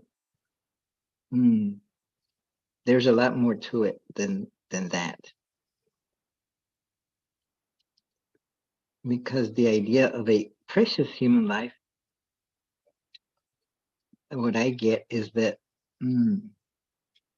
we're somehow lucky to have it, and yet we kind of deserved it. A little of both. We got fortunate, and it was also in our karma, our previous thoughts, our previous actions to get there.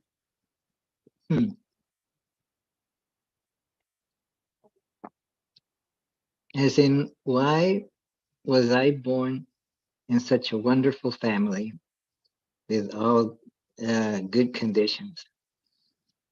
Like, why was I born to a family which the head of the house, or the breadwinner, was a doctor? Why wasn't I born where the breadwinner was a electrician, or a farmer working out in the field, or a plumber, or a chef, or maybe a cook, or a policeman, whatever. What, there's so many different ways of making a living. So why was I born in a family where my father was a doctor? Not making tons of money, right? But enough money to manage to provide for me. And for my mother, and be able to buy a house in a condominium community, and then retire into Florida and get a house for my father and my mother and me. And then when my father died, it was just me and my mother. So the rest of the family and kind of proposed that we sell the house and move, with my sister's help and brother's help.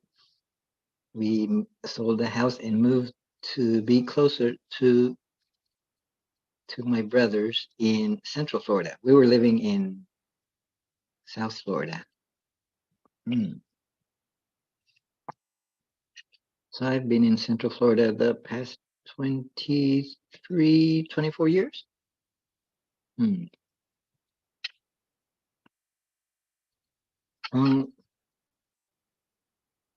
But my question is, why was I fortunate enough to have attained this kind of life, this, with all the good conditions, to where I could say that I have a precious human life, because I have found Buddhist teachings that include this kind of meditation. I think this meditation is the first one in a series of 21 meditations because it's considered the more basic, more like a foundational kind of meditation. So the objective of this meditation is to, kind of be grateful for having the attained or landed on the right conditions to even have time to meditate on these things. Mhm. And the other meditations are going to be like on things such as impermanence, death, karma, the other kinds of possible conditions that are out there. And the other meditations that kind of lead you step by step towards, you could say, renouncing this cycle of rebirth and going for the end of such rebirth, like becoming an enlightened being where you don't have, well, maybe as an enlightened being, you do have the option to be reborn to help others.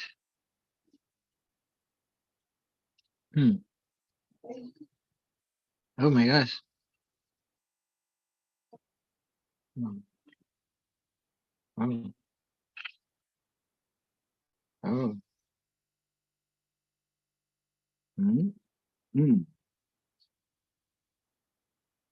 Hey. Hey. Hey.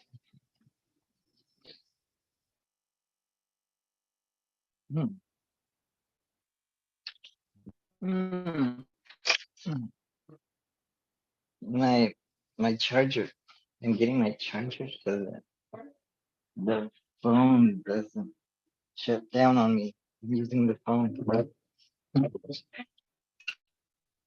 Mm. Mm.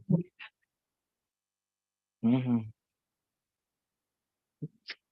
Right?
Tahiria, my mom of 101 years of age, sends a good morning to all.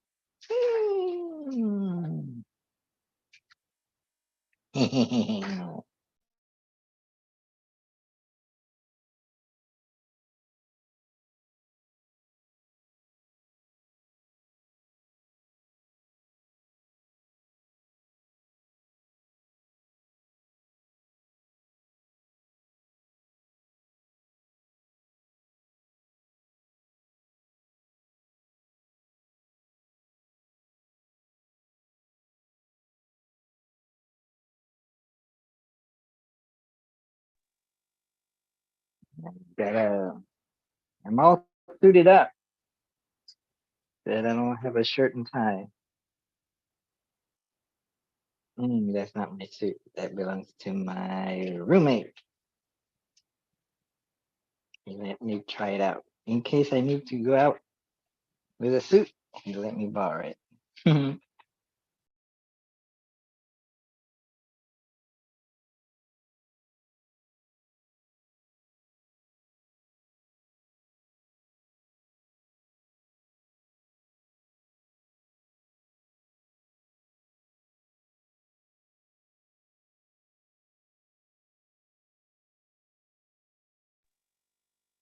No, this is Medicine Buddha. It is the writing at the bottom is the Tibetan script. It derived from Devanagari script, but stylized, maybe because of the pen they used, it's cut at a little bit of an angle, and they turn it as they're stroking. They turn it into a sharp point. So they like maybe it's because there was a Chinese influence on Tibet, but they wanted to use. They didn't want to use Chinese characters, so they wanted to use Indian characters. But the Indian characters, they're all the same width, but they wanted to create the look of a Chinese character that ends up into a point. When they do the downstroke, it ends in a point. So to do that point, they have to turn the pen. It's like a bamboo pen. If you can see, notice it. See those letters. Oh, they start at the top and they stroke down. So, well, the first character is kind of a decoration, maybe. No, it means something also. But see that down strokes, and then there's the one that looks like a 5. That 5 is pronounced like ta, ta, da, da, da. And so then the next one is I think it's ya, da, ya. And then the next one is ta, ya, ta.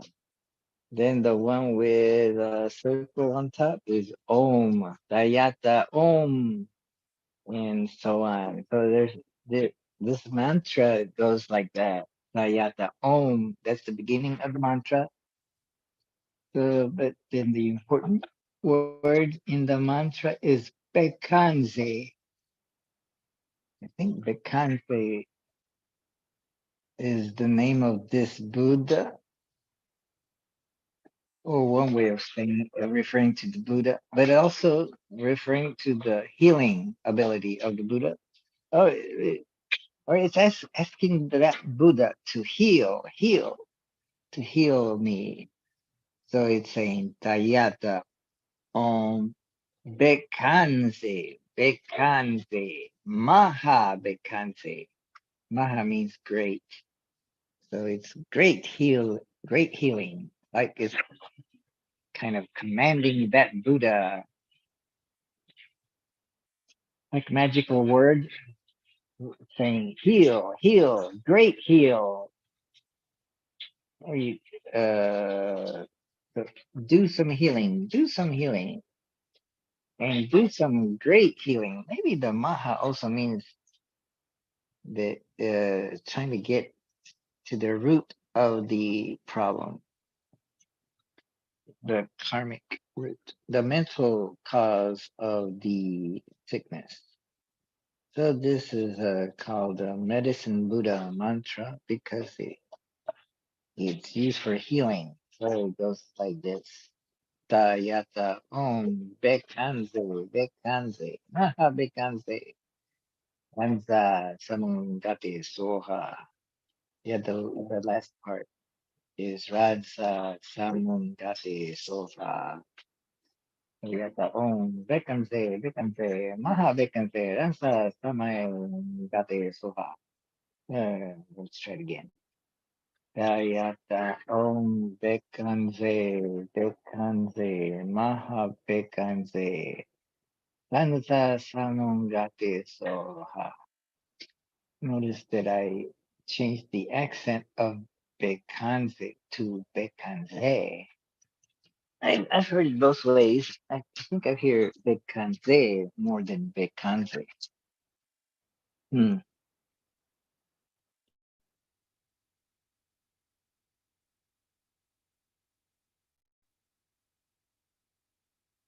Hmm. So that Buddha figure is a skin of blue color. What does the blue mean? The blue skin, I'll look it up. Let's see. Because I'm not sure. I've heard of reasons for blue skin in other deities, like in Krishna. What is the meaning of the blue colored skin of the medicine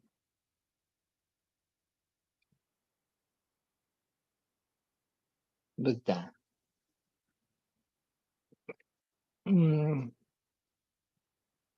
The medicine Buddha is a deep, rich blue, the color of lapis lazuli. Lapis lazuli. Lapis lazuli has long been associated with a power to bring balance and heal. In many traditions, lapis lazuli is believed to provide protection and shield one from negative influences. So they referred to this medicine Buddha as the king of lapis lazuli radiance. The medicine Buddha, She Khandro. Maybe that's the Tibetan way of saying it.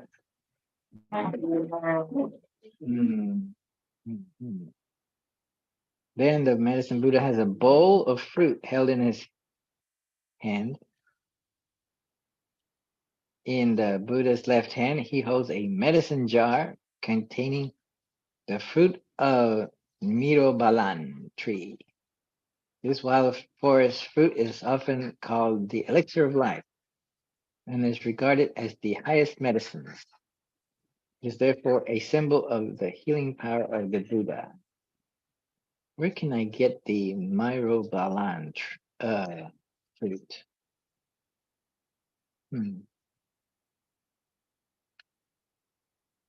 Then the right hand has the open hand, and the Buddha's right hand is extended in a gesture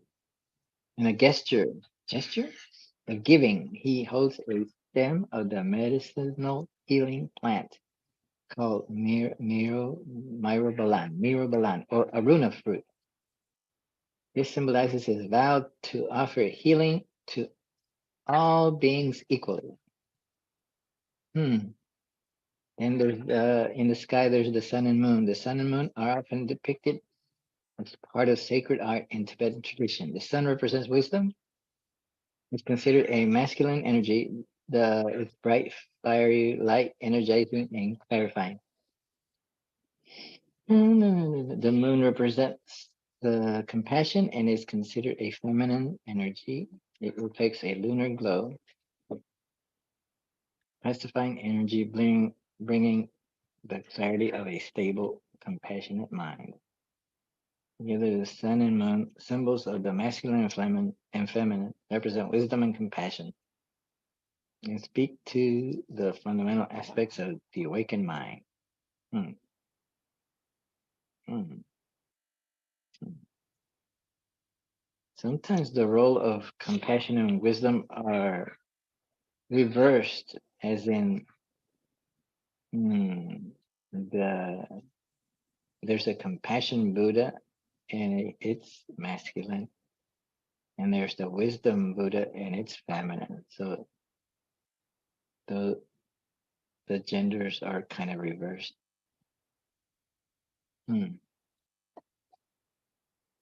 But I did not know the name of the fruit. It's myrobalan tree. So I'll look that up. Well, I could share. Would I be able to share? Well, I can share a link, maybe. Is the chat getting saved? I'll share where I read this from. Oh, it might not come out right. The link. Let's see. I'll have to do something better. I gotta go to tiny URL.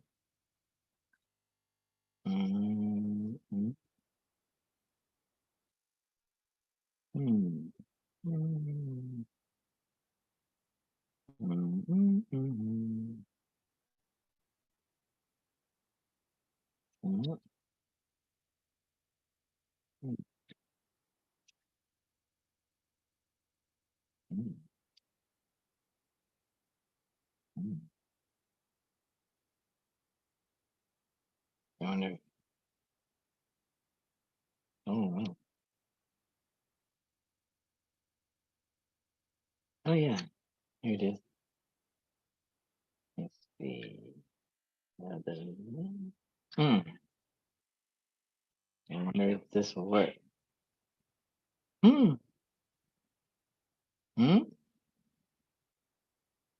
It, boot.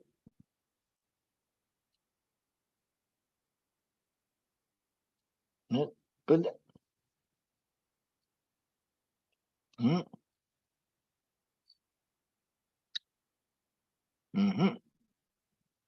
Copy.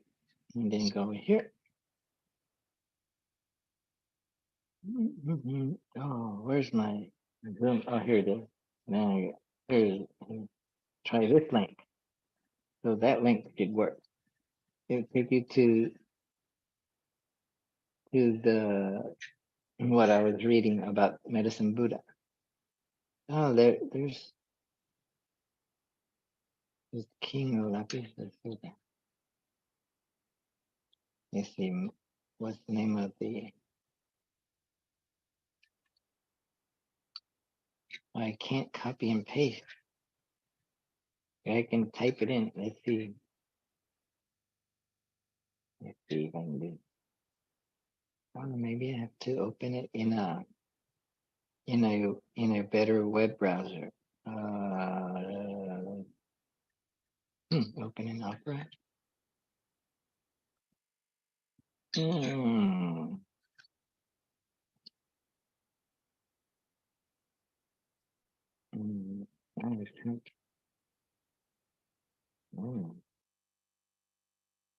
Let's see.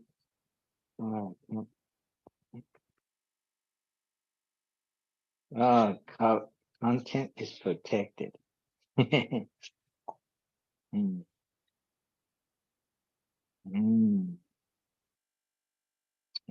It's maybe like that.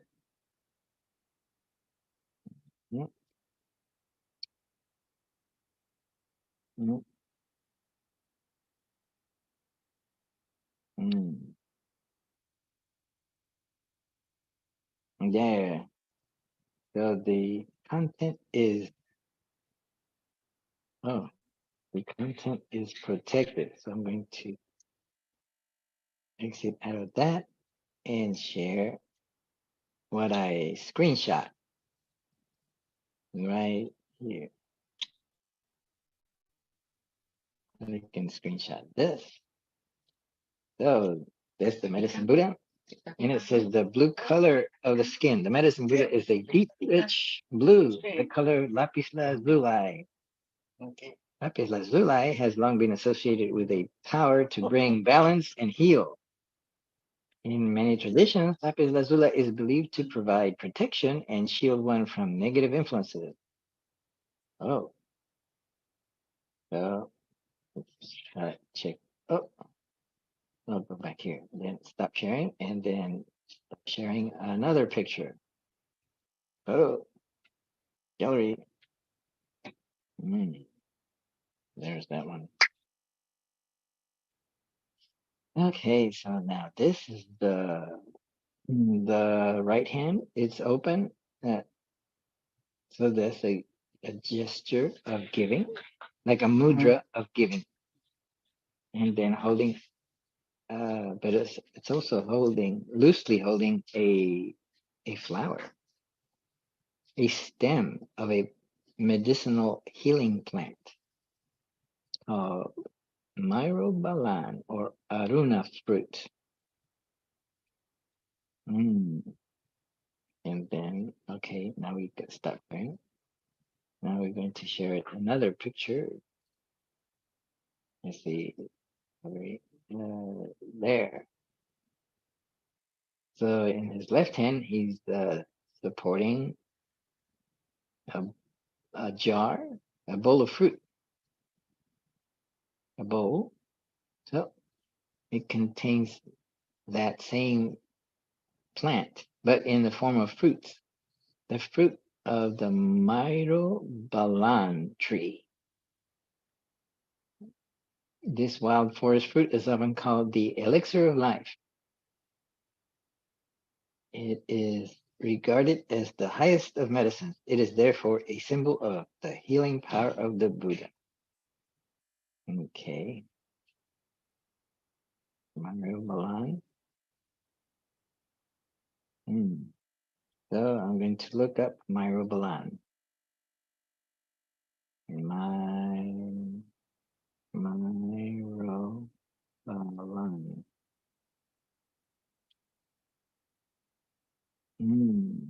Myrobalan benefits.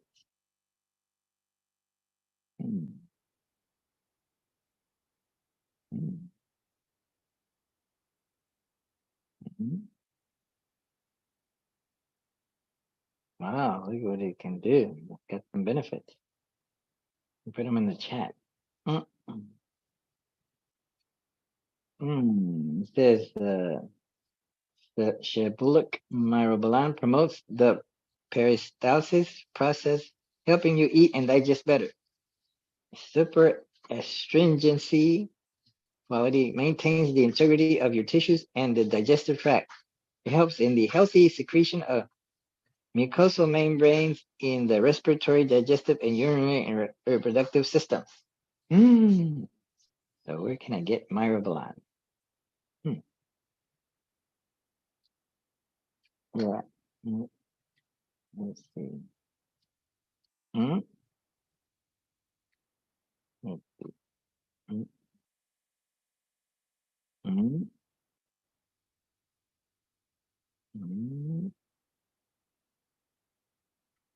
Wait. Did I save it? Okay, now I'm going to see if I can share it. Go back to here and share. Share. A screenshot of what I read. I think that's it. Yeah. So maybe I have to go like that. So it says Shebulic myrobalan or mirobalan promotes the peristalsis process, helping you eat and digest better. It is its super astringency quality maintains the integrity of your tissues and the digestive tract. It helps in the healthy secretion of mucosal membranes in the respiratory, digestive, urinary, and reproductive systems. Okay, so there. So, what did we learn today about the myrobalan tree and fruits? That's what the medicine Buddha is holding.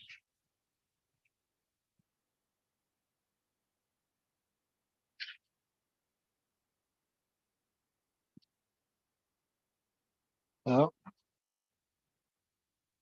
so I wonder if that is used in Tibetan medicine. Hmm.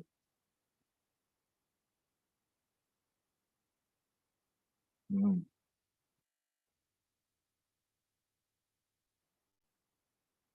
Hmm. I have some books on the medicine Buddha. Maybe I'll see what they have to say about that. Oh, I don't have them with me right now. They're in my love shack in Winter Park. I'm at my mother's house. Mm. Mm. Mm. Mm.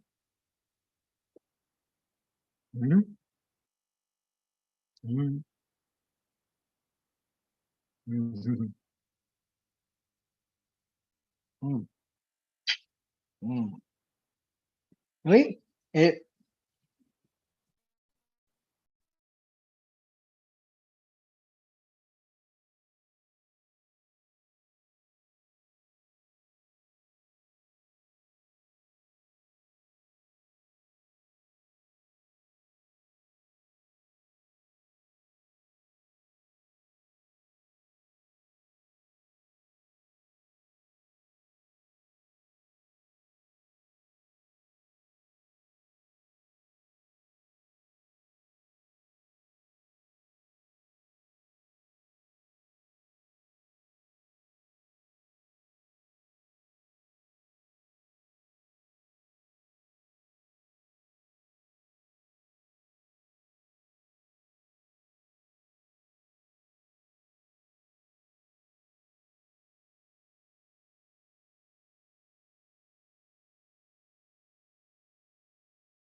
So there's my mother.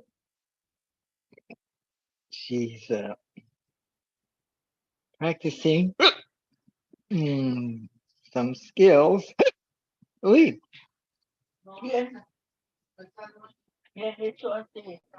yo, excuse me. Mm.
I was checking my Facebook Messenger.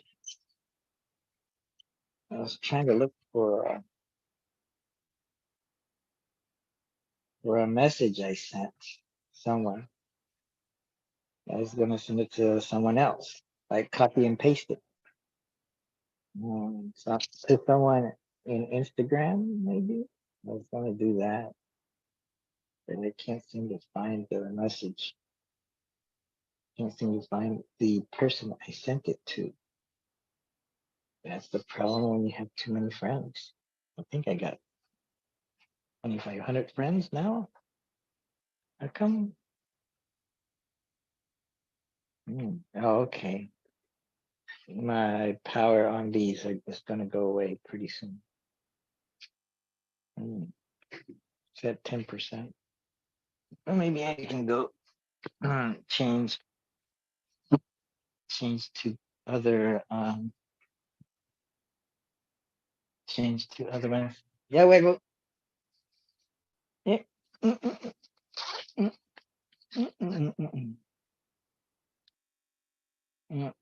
Okay. There we go. Yeah, that one's good. That should last. It's probably at 100%.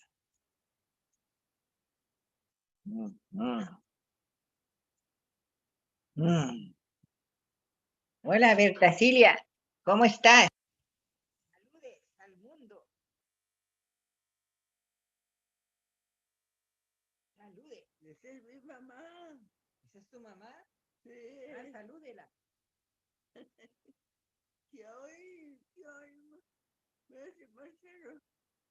Dale un besito. Ay, mírala. Sáquele la lengua. Sáquele la lengua. No. No.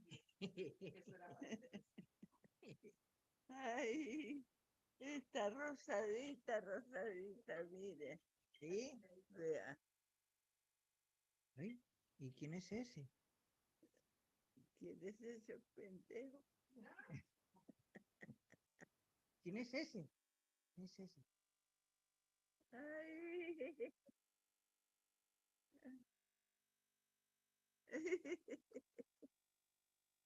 Esa es la abuelita. No, esa eres tú. Esa no eres tu mamá, esa eres tú. No. Y tú ya eres una abuelita, una gran abuelita. Una bisabuela. No, una bisabuela. Sí. Ay, mírala. Esa es Berta Silvia. Ay, mírala, mírala cómo hace.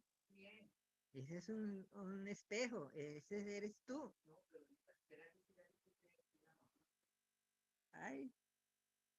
Ah. Ahora saques la lengua.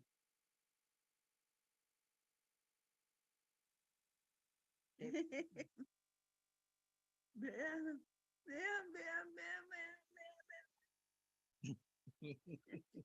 Ay, qué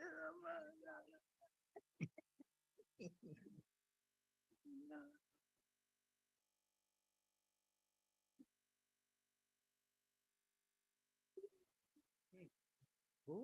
Qué bonito. Ay, yo me lo voy a robar. Ay. Porque es que como ella le que eso me merezco una pela. Pégale. Me merece una pegada. Me pega por todo. Una pegada. Mire, espere que esto sirve para que le dé más altura también. Coja diaposito, ¿verdad? Sí. No lo coja con ganas. Es que usted cree que eso está. Muy bárbaro. Mira, quédate con él y al banco, ¿ok? Ya ven. De la semana pasada que ni he ido. Uy. Y esto tomé, después le doy el tecito como ya tomamos el no quiero llevarle tanta cosa. Uy, mire cómo es más fácil aquí que con arepita, que con una arepita. Uy, es una bárbara como come ese burrito de arepa. Dice pizza, pizza arepa. Entonces voy a cambiar el cheque. Uy, mi carro. Saca tu carro y te quedas con tu madre. Ella, acuérdate que teniendo un descuido, te levanta y se me escapa. Sí.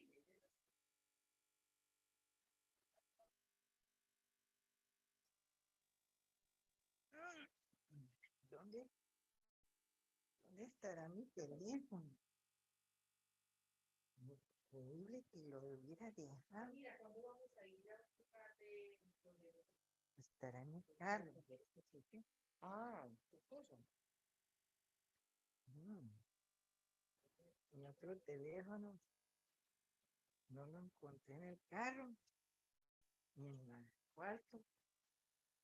Espero que esté en la oficina. Ay. I'm going to move the car because the nanny, I guess you can call her a nanny, Araceli, who takes care of her a lot, just gave her breakfast brunch, needs a break, and she's gonna go to the back and cash a check, I guess, or deposit the check. One of the two. Maybe both.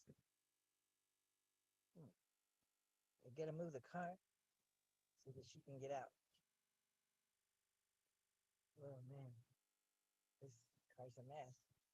I got motor oil. It's probably bad by now because I left it in the car for so many days, and it's hot July in Florida. The temperatures in the car are probably exceeding 100 degrees. I wonder if that's bad for the board. I'll have to read up on it. I should. My neighbor lives over there. He's pretty nice and an interesting fellow. He's from Haiti, and he's a professor and a poet, author, philosopher, all kinds of things.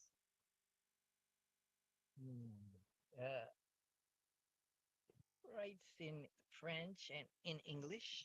I wonder if he writes it first in French and then translates it to English. I think he's written something in English, like poetry.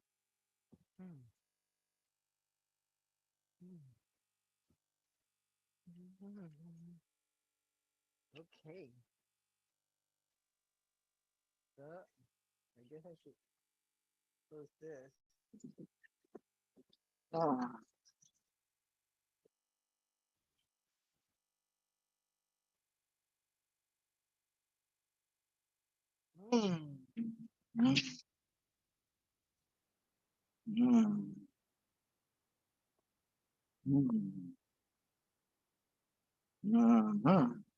Llegó. Llegó el Jairo a terminar el desayuno.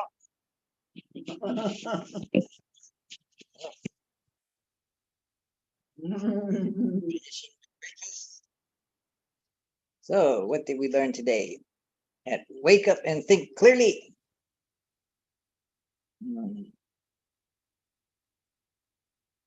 So,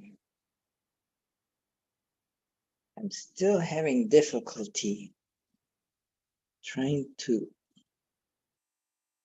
express and understand the concept of a precious human life.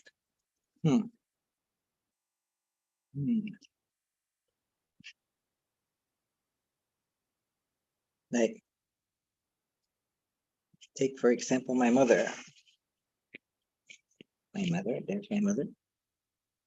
She's 101 years old. No. My phone has a battery charge of 15%. So I gotta try to keep it plugged in. Where's the charger? On the floor. Oh, the cable. There it is. USB Type C goes in here. There we go.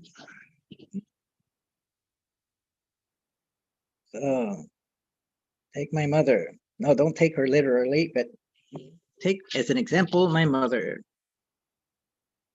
She's 101 years old. I can't believe it. She's already that old. She survived her oldest daughter, Nora, who passed away in 2018, I believe. I think she passed away June 30th, 2018. And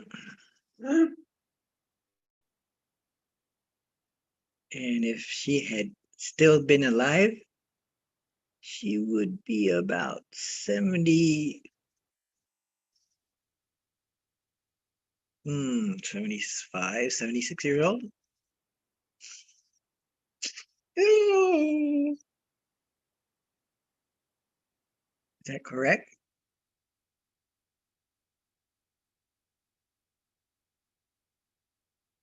Probably.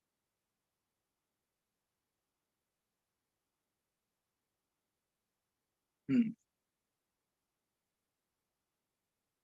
Hmm.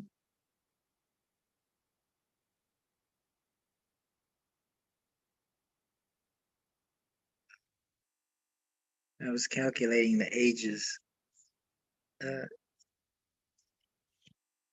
Take, for example, my mother. She's 101 years old.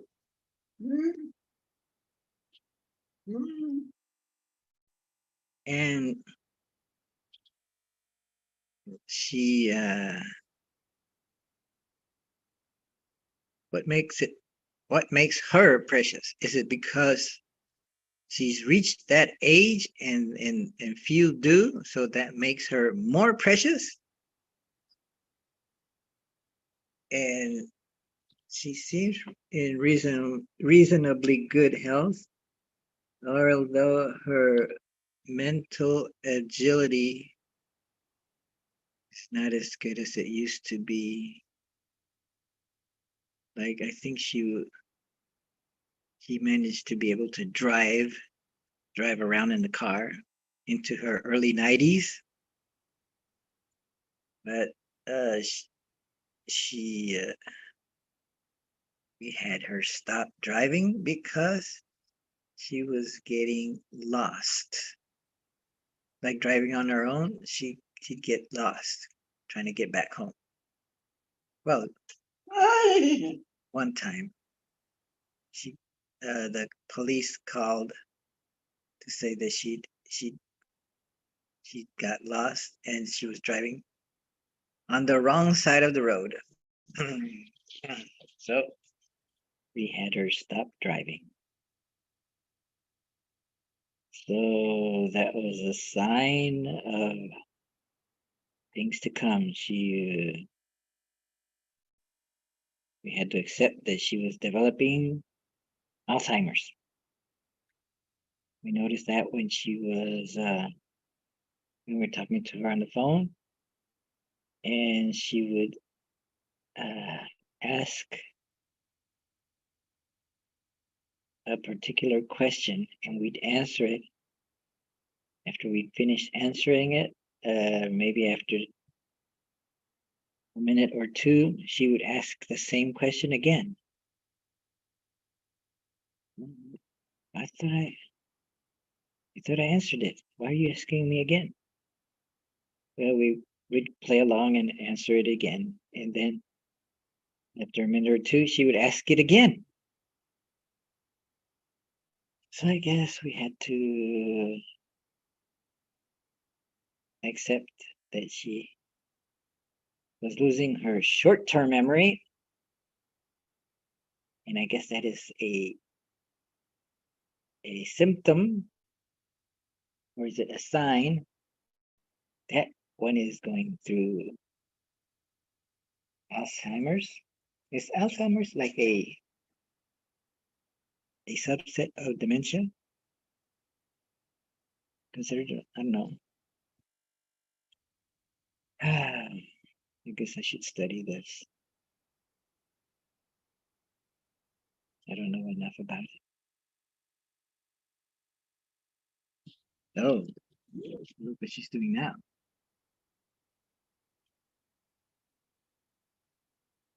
Does some strange things. Oh, look.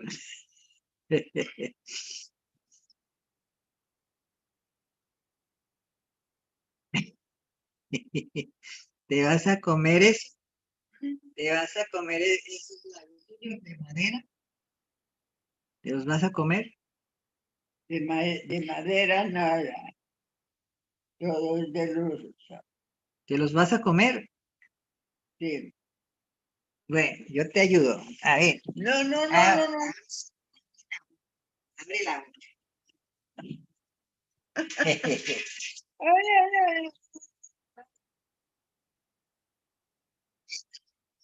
Te ensucia. No, come,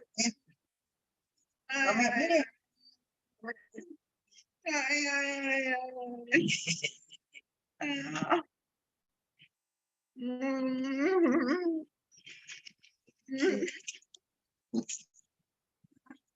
Yes. The caregiver, Araceli, the and I'm calling her nanny, the nanny now, is had to take a break. She said she needed to go to the bank before it closed and either cash a check or deposit a check. And the bank from here is about 10 minutes away. So you're 10 minutes to get there, 5 minutes to get in line and go through it, and another 10 minutes, 25 minutes. And she left about 6 minutes. She left, let's say she left 8 minutes ago. Let's say 10 minutes ago. So maybe she's got, let's see, another 15 minutes to go to get back. So at 11:45, she might be back. I don't mind it if she takes longer. I can take care of my mother for as long as it takes, I think. And she's pretty good about it. Let's see. So take, for example, my mother. What makes her have a precious human life? Well, she's precious in the sense that she made it this far, but her health has deteriorated and keeps deteriorating. Like she could dance pretty good maybe 10 or 15 years ago by herself, but now her dancing is more dancing while sitting, or if she's standing up, we have to hold on to her where she dances. Like I kind of hold her and dance with her.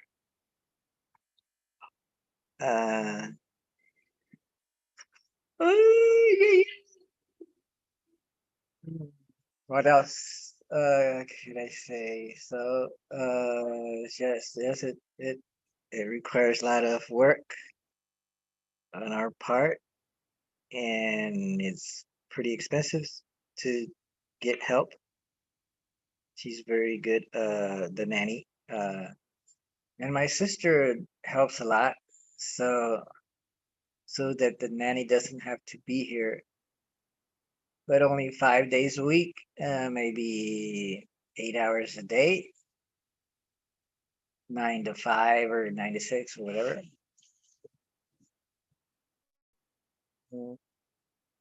But my sister went on vacation for a few weeks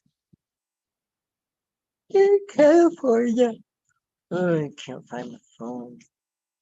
problem.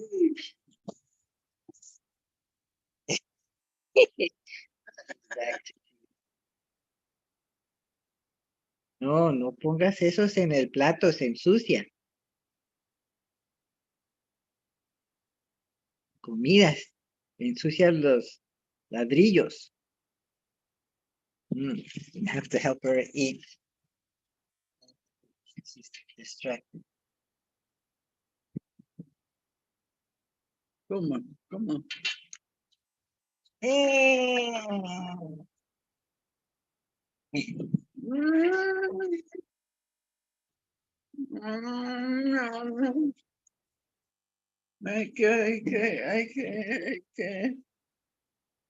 can't press the Yeah, I'm getting distracted too from my eating. But yeah, take her, for example. She is fortunate to have had a husband that took care of her and provided her and made her the mother of the family and with 5 siblings, 2 brothers and 2 sisters, and me, the last one. And the youngest one at 63 years of age, and she's 101. So that means she had me when she was 37.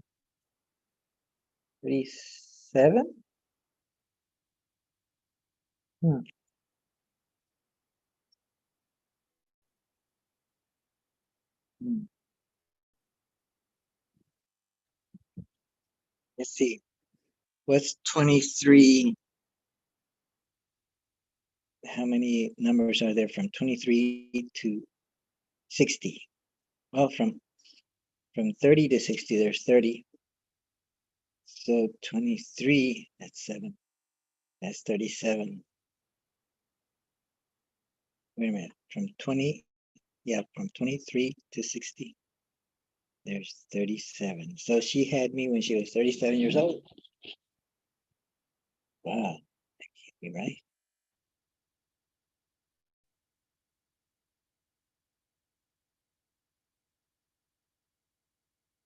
She was born in April 11, 1922.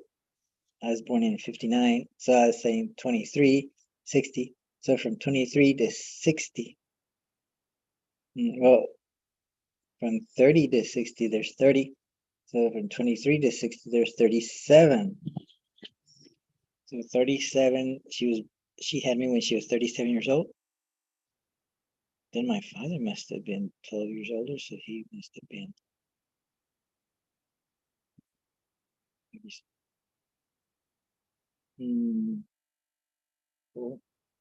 49 years old, almost 50.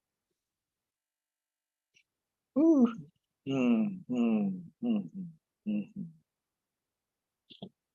Oh, could I have kids? I'm 63, I haven't had any kids. Oh,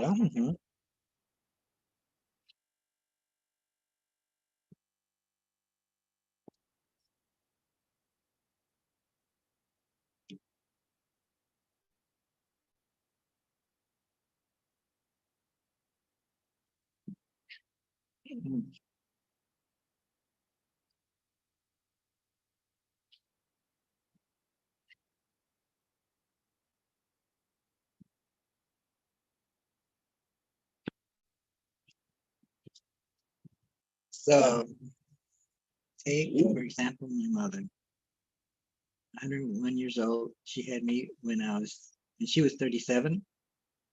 I'm 63 now, right? I was born in 1959. She's born 1922. She's got Alzheimer's. She can't, it's very dangerous to leave her walking by herself. She has a mind of a young person, so she doesn't remember that she's that old. So she might have the notion to get up and walk when no one's around by herself, so she could fall. and break bones, which she has osteoporosis, and that would be pretty serious. So I guess we have to keep an eye on her. Mhm.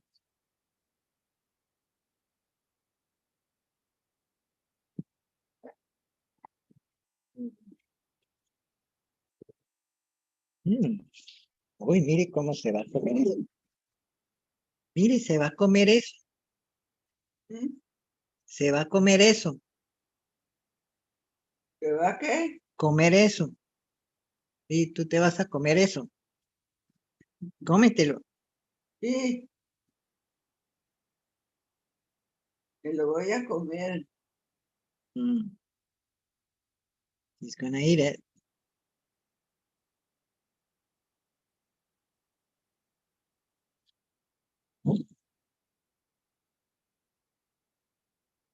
Uh-oh.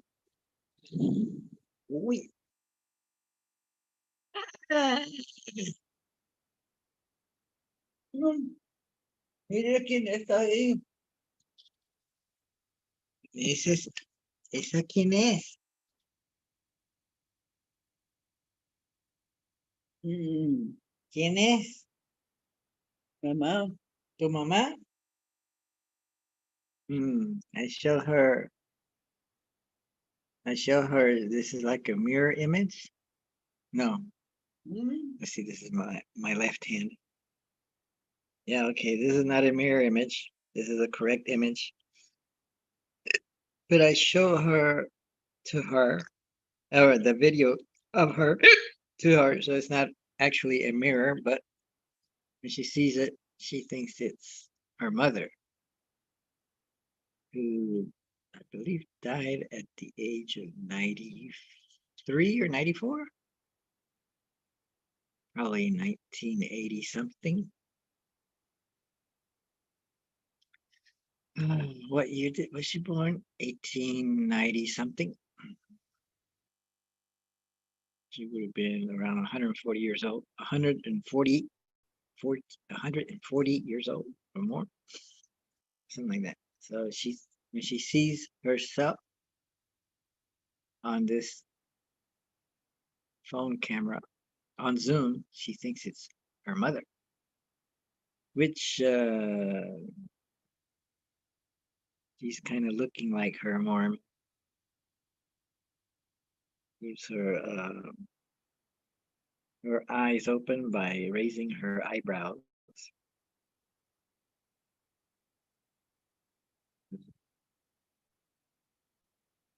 So her front is always up like this. That's what my grandmother would do. ¿Quién está ahí? ¿Quién es? Esa eres tú. Esa eres tú. No. Sí. Saque la lengua. Mire, sí, sí. Cuando está comiendo, tú estás comiendo. ¿Y ve? ¿Y ve?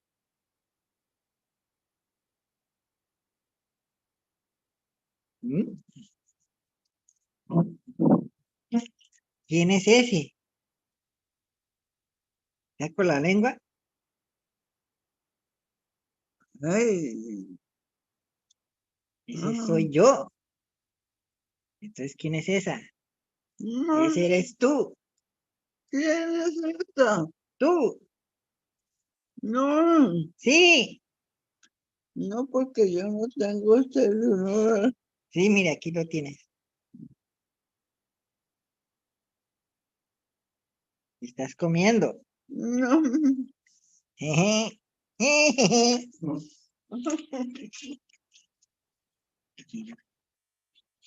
Ay, ay, ay.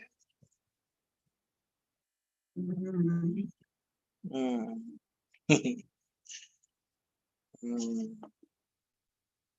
Hmm.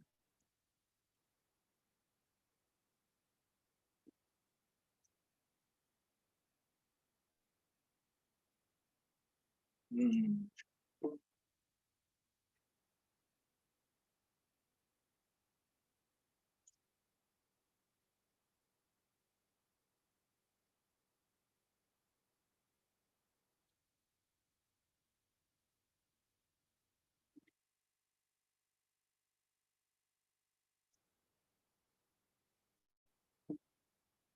Mm. Mm.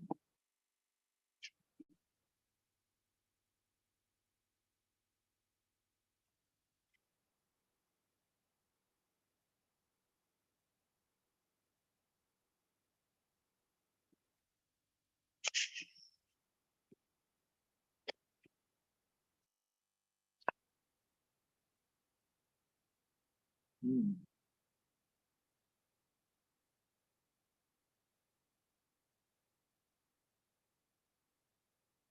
So, yeah, I'm done with breakfast. Sí. ¿Te gustó el desayuno? ¿Te gustó el desayuno? Sí. Entonces, te quito el plato. Eso. Mm.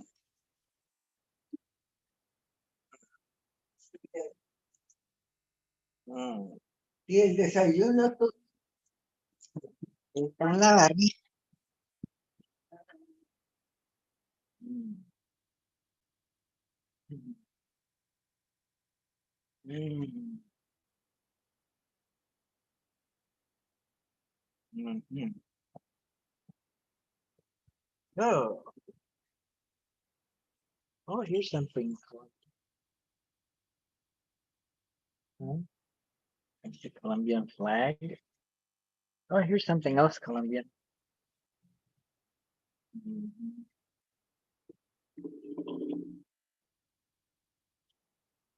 Tile roof. Very Spanish, very colonial Spanish, Latin American. Flowers on the balcony.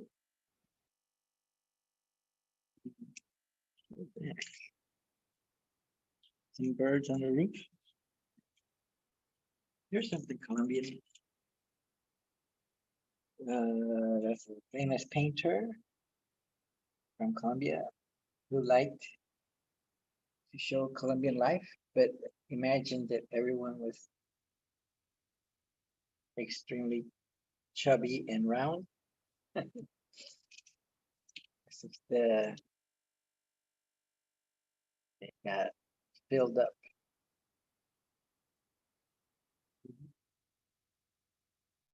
All around their face.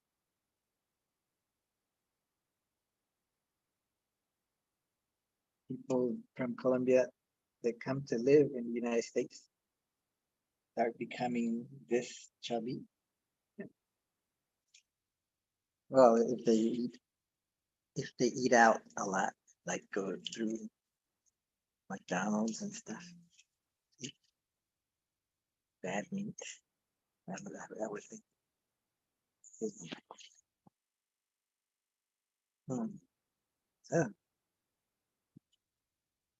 So, this is a precious human life for my mother, Berta Celia, and yet it kind of isn't, because,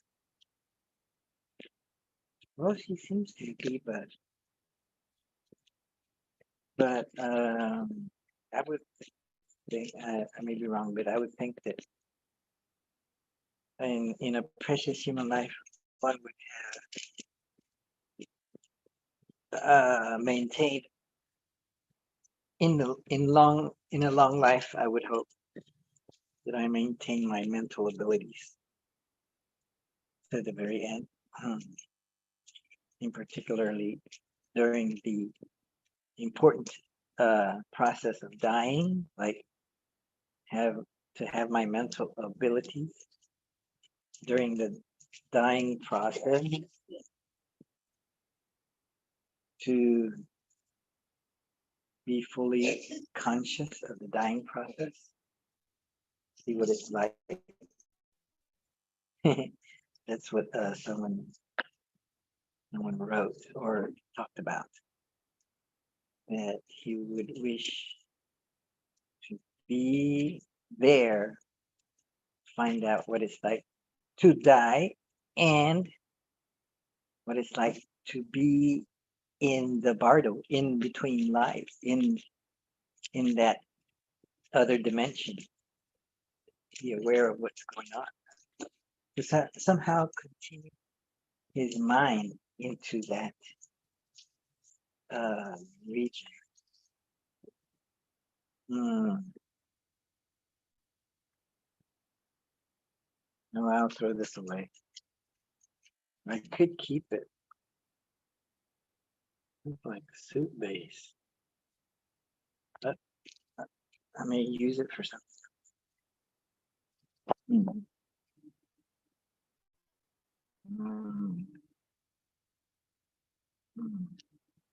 Maybe I should have used it.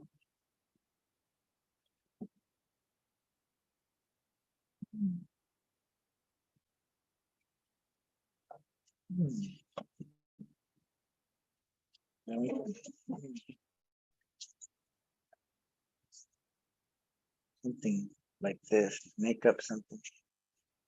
I'm gonna make like a smoothie. Not really a smoothie.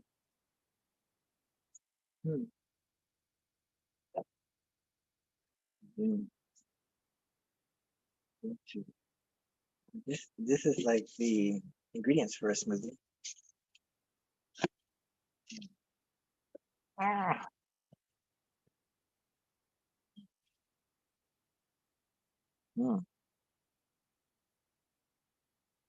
I think this has corn syrup in it. Maybe not. Let's see what the ingredients are. Fruit juice blend: apple, pear, pineapple juice concentrates, kiwi, banana puree, vegetable juice blends. That would be cucumber, spinach, kale, lemongrass puree, citric acid. Blah, blah, blah, blah. Okay. So it's a puree of different fruits and vegetables, I guess. So it has its own sweetness from the fruits that are used, so it doesn't need corn syrup, high fructose corn syrup. So I'm mixing it up with some coconut almond milk blend. I could throw in some of this. This is like cranberry. So it's probably gonna do some funny things. But I guess I should mix it up with just regular water. And then stir it up and drink it. Oh, maybe I could put in some of that. I'm not gonna ensure. No, it's empty. I drank it yesterday. Okay. This is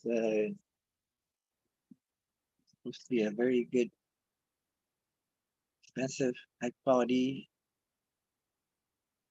water filter.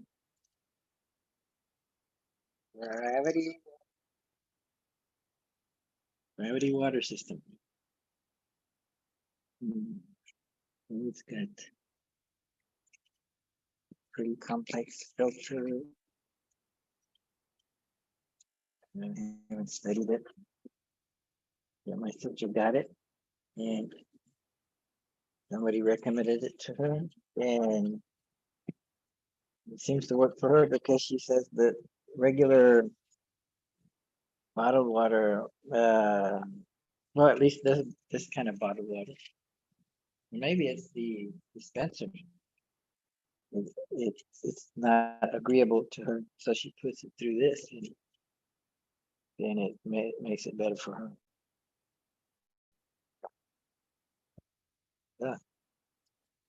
Yeah, it got what's it called when the separation happens? We got that way. Yeah, I guess. Yes, I hope. I don't know. At least for myself, I would hope that I do have a long life. It goes beyond 101, maybe 140, and that I'd be taken care of.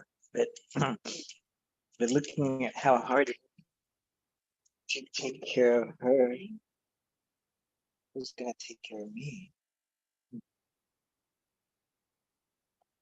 He had 5 kids, and they all came fairly successful, except for me. Uh, somewhat successful at some things, but I don't have a family of my own.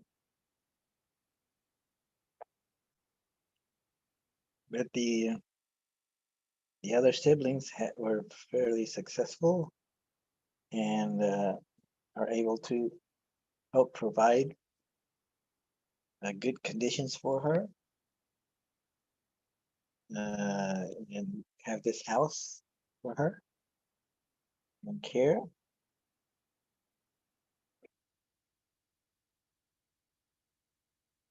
So that's why she made it to 101 years of age. So I'm thinking, how am I gonna reach 101?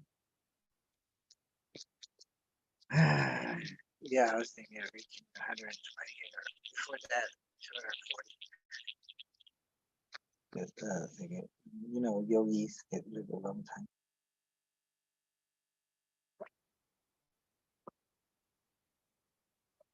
And I'm thinking I'm 63. By the time my father was 50, he'd already had the 5 kids with my mother. But I'm 63 and I don't have any kids. So I don't have anyone that's going to take care of me in my old age.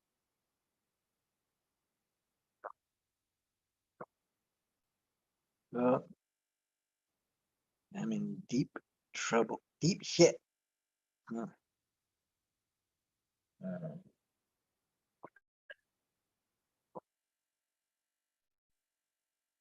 So, like, hmm, hmm.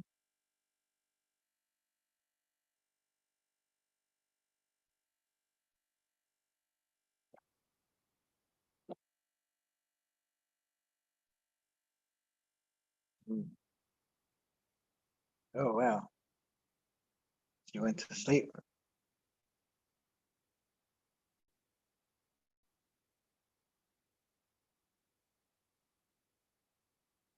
That last sip was that green stuff. Mm. And a sweet, strange taste. Mm. Kind of too sweet.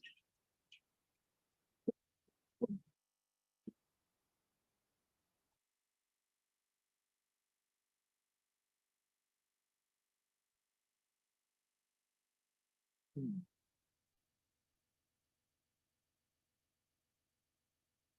Mm. Mm.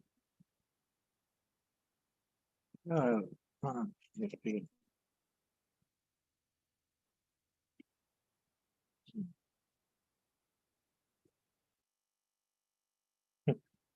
Well, I keep my key. Oh, oh, I got this in my get this thing got caught.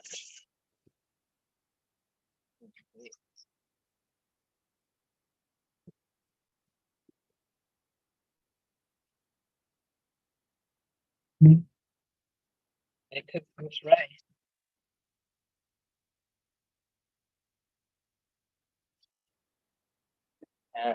We got a little bit stuck on it.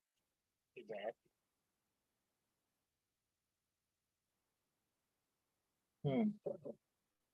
Maybe I didn't have enough water? I don't know.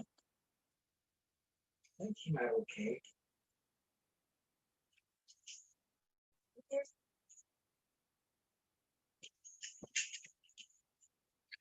I guess I can save it in here.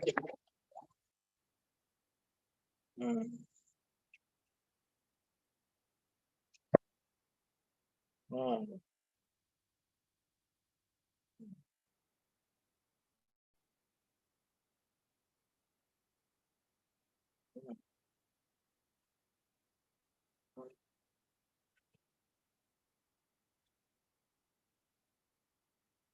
Oh. Mm.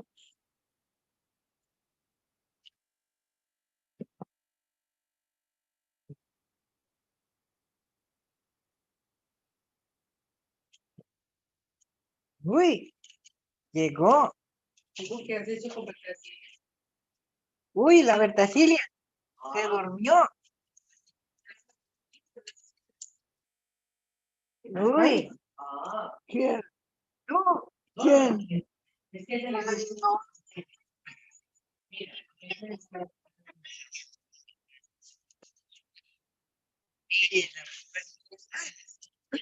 Que no.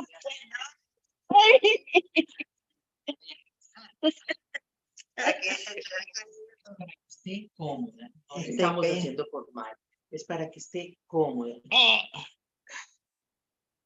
Hay que poner un cinturón. No, no, no, no. Déjala aquí de un ratito y se hace. ¿Se los haces tú o se los hago yo? Yo. Ah, bueno. Pero es que tú, Yeah. es que eso, un momentico, es que no es que tú le pongas a abrir así, no, es que es como le enseñaron las terapistas. Mm. ¿Me entiendes? Es lo que enseñan las terapistas para la edad de ella, para lo de ella. Mm. ¿Me entiendes? Mhm.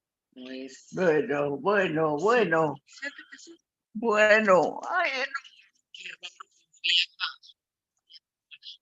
Tú puedes creer que en un banco me van a decir que no está, es muy raro. O es que vieron algo así. Es que cuando yo siempre llevo estos cheques, siempre son raros. Lo analizan, lo sé, ¿Qué haces con tu cheque? lo cambio cash. ¿A cash? ¿Para qué? No, porque me gusta tener cash. ¿Pero Tenía todo en cash? todo en cash, porque había suficiente No, en la cuenta como un poquito más. No, no guardas. Poquito, entre Álvaro y yo guardamos algo. ¿Mm? Qué raro. Mm. Entonces, da un poquito. Mm. ¿Tienes sueño?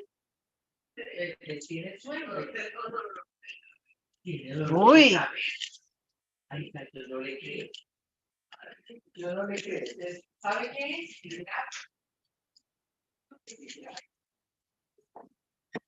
El padre. Son tres al día. So, you learn something about my life in general, and about your life, and about what can you get out of it? I learned.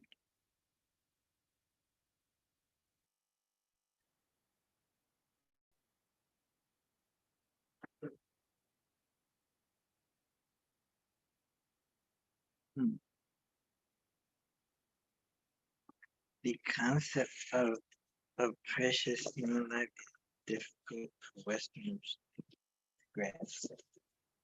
It requires some understanding and maybe some belief in future lives, in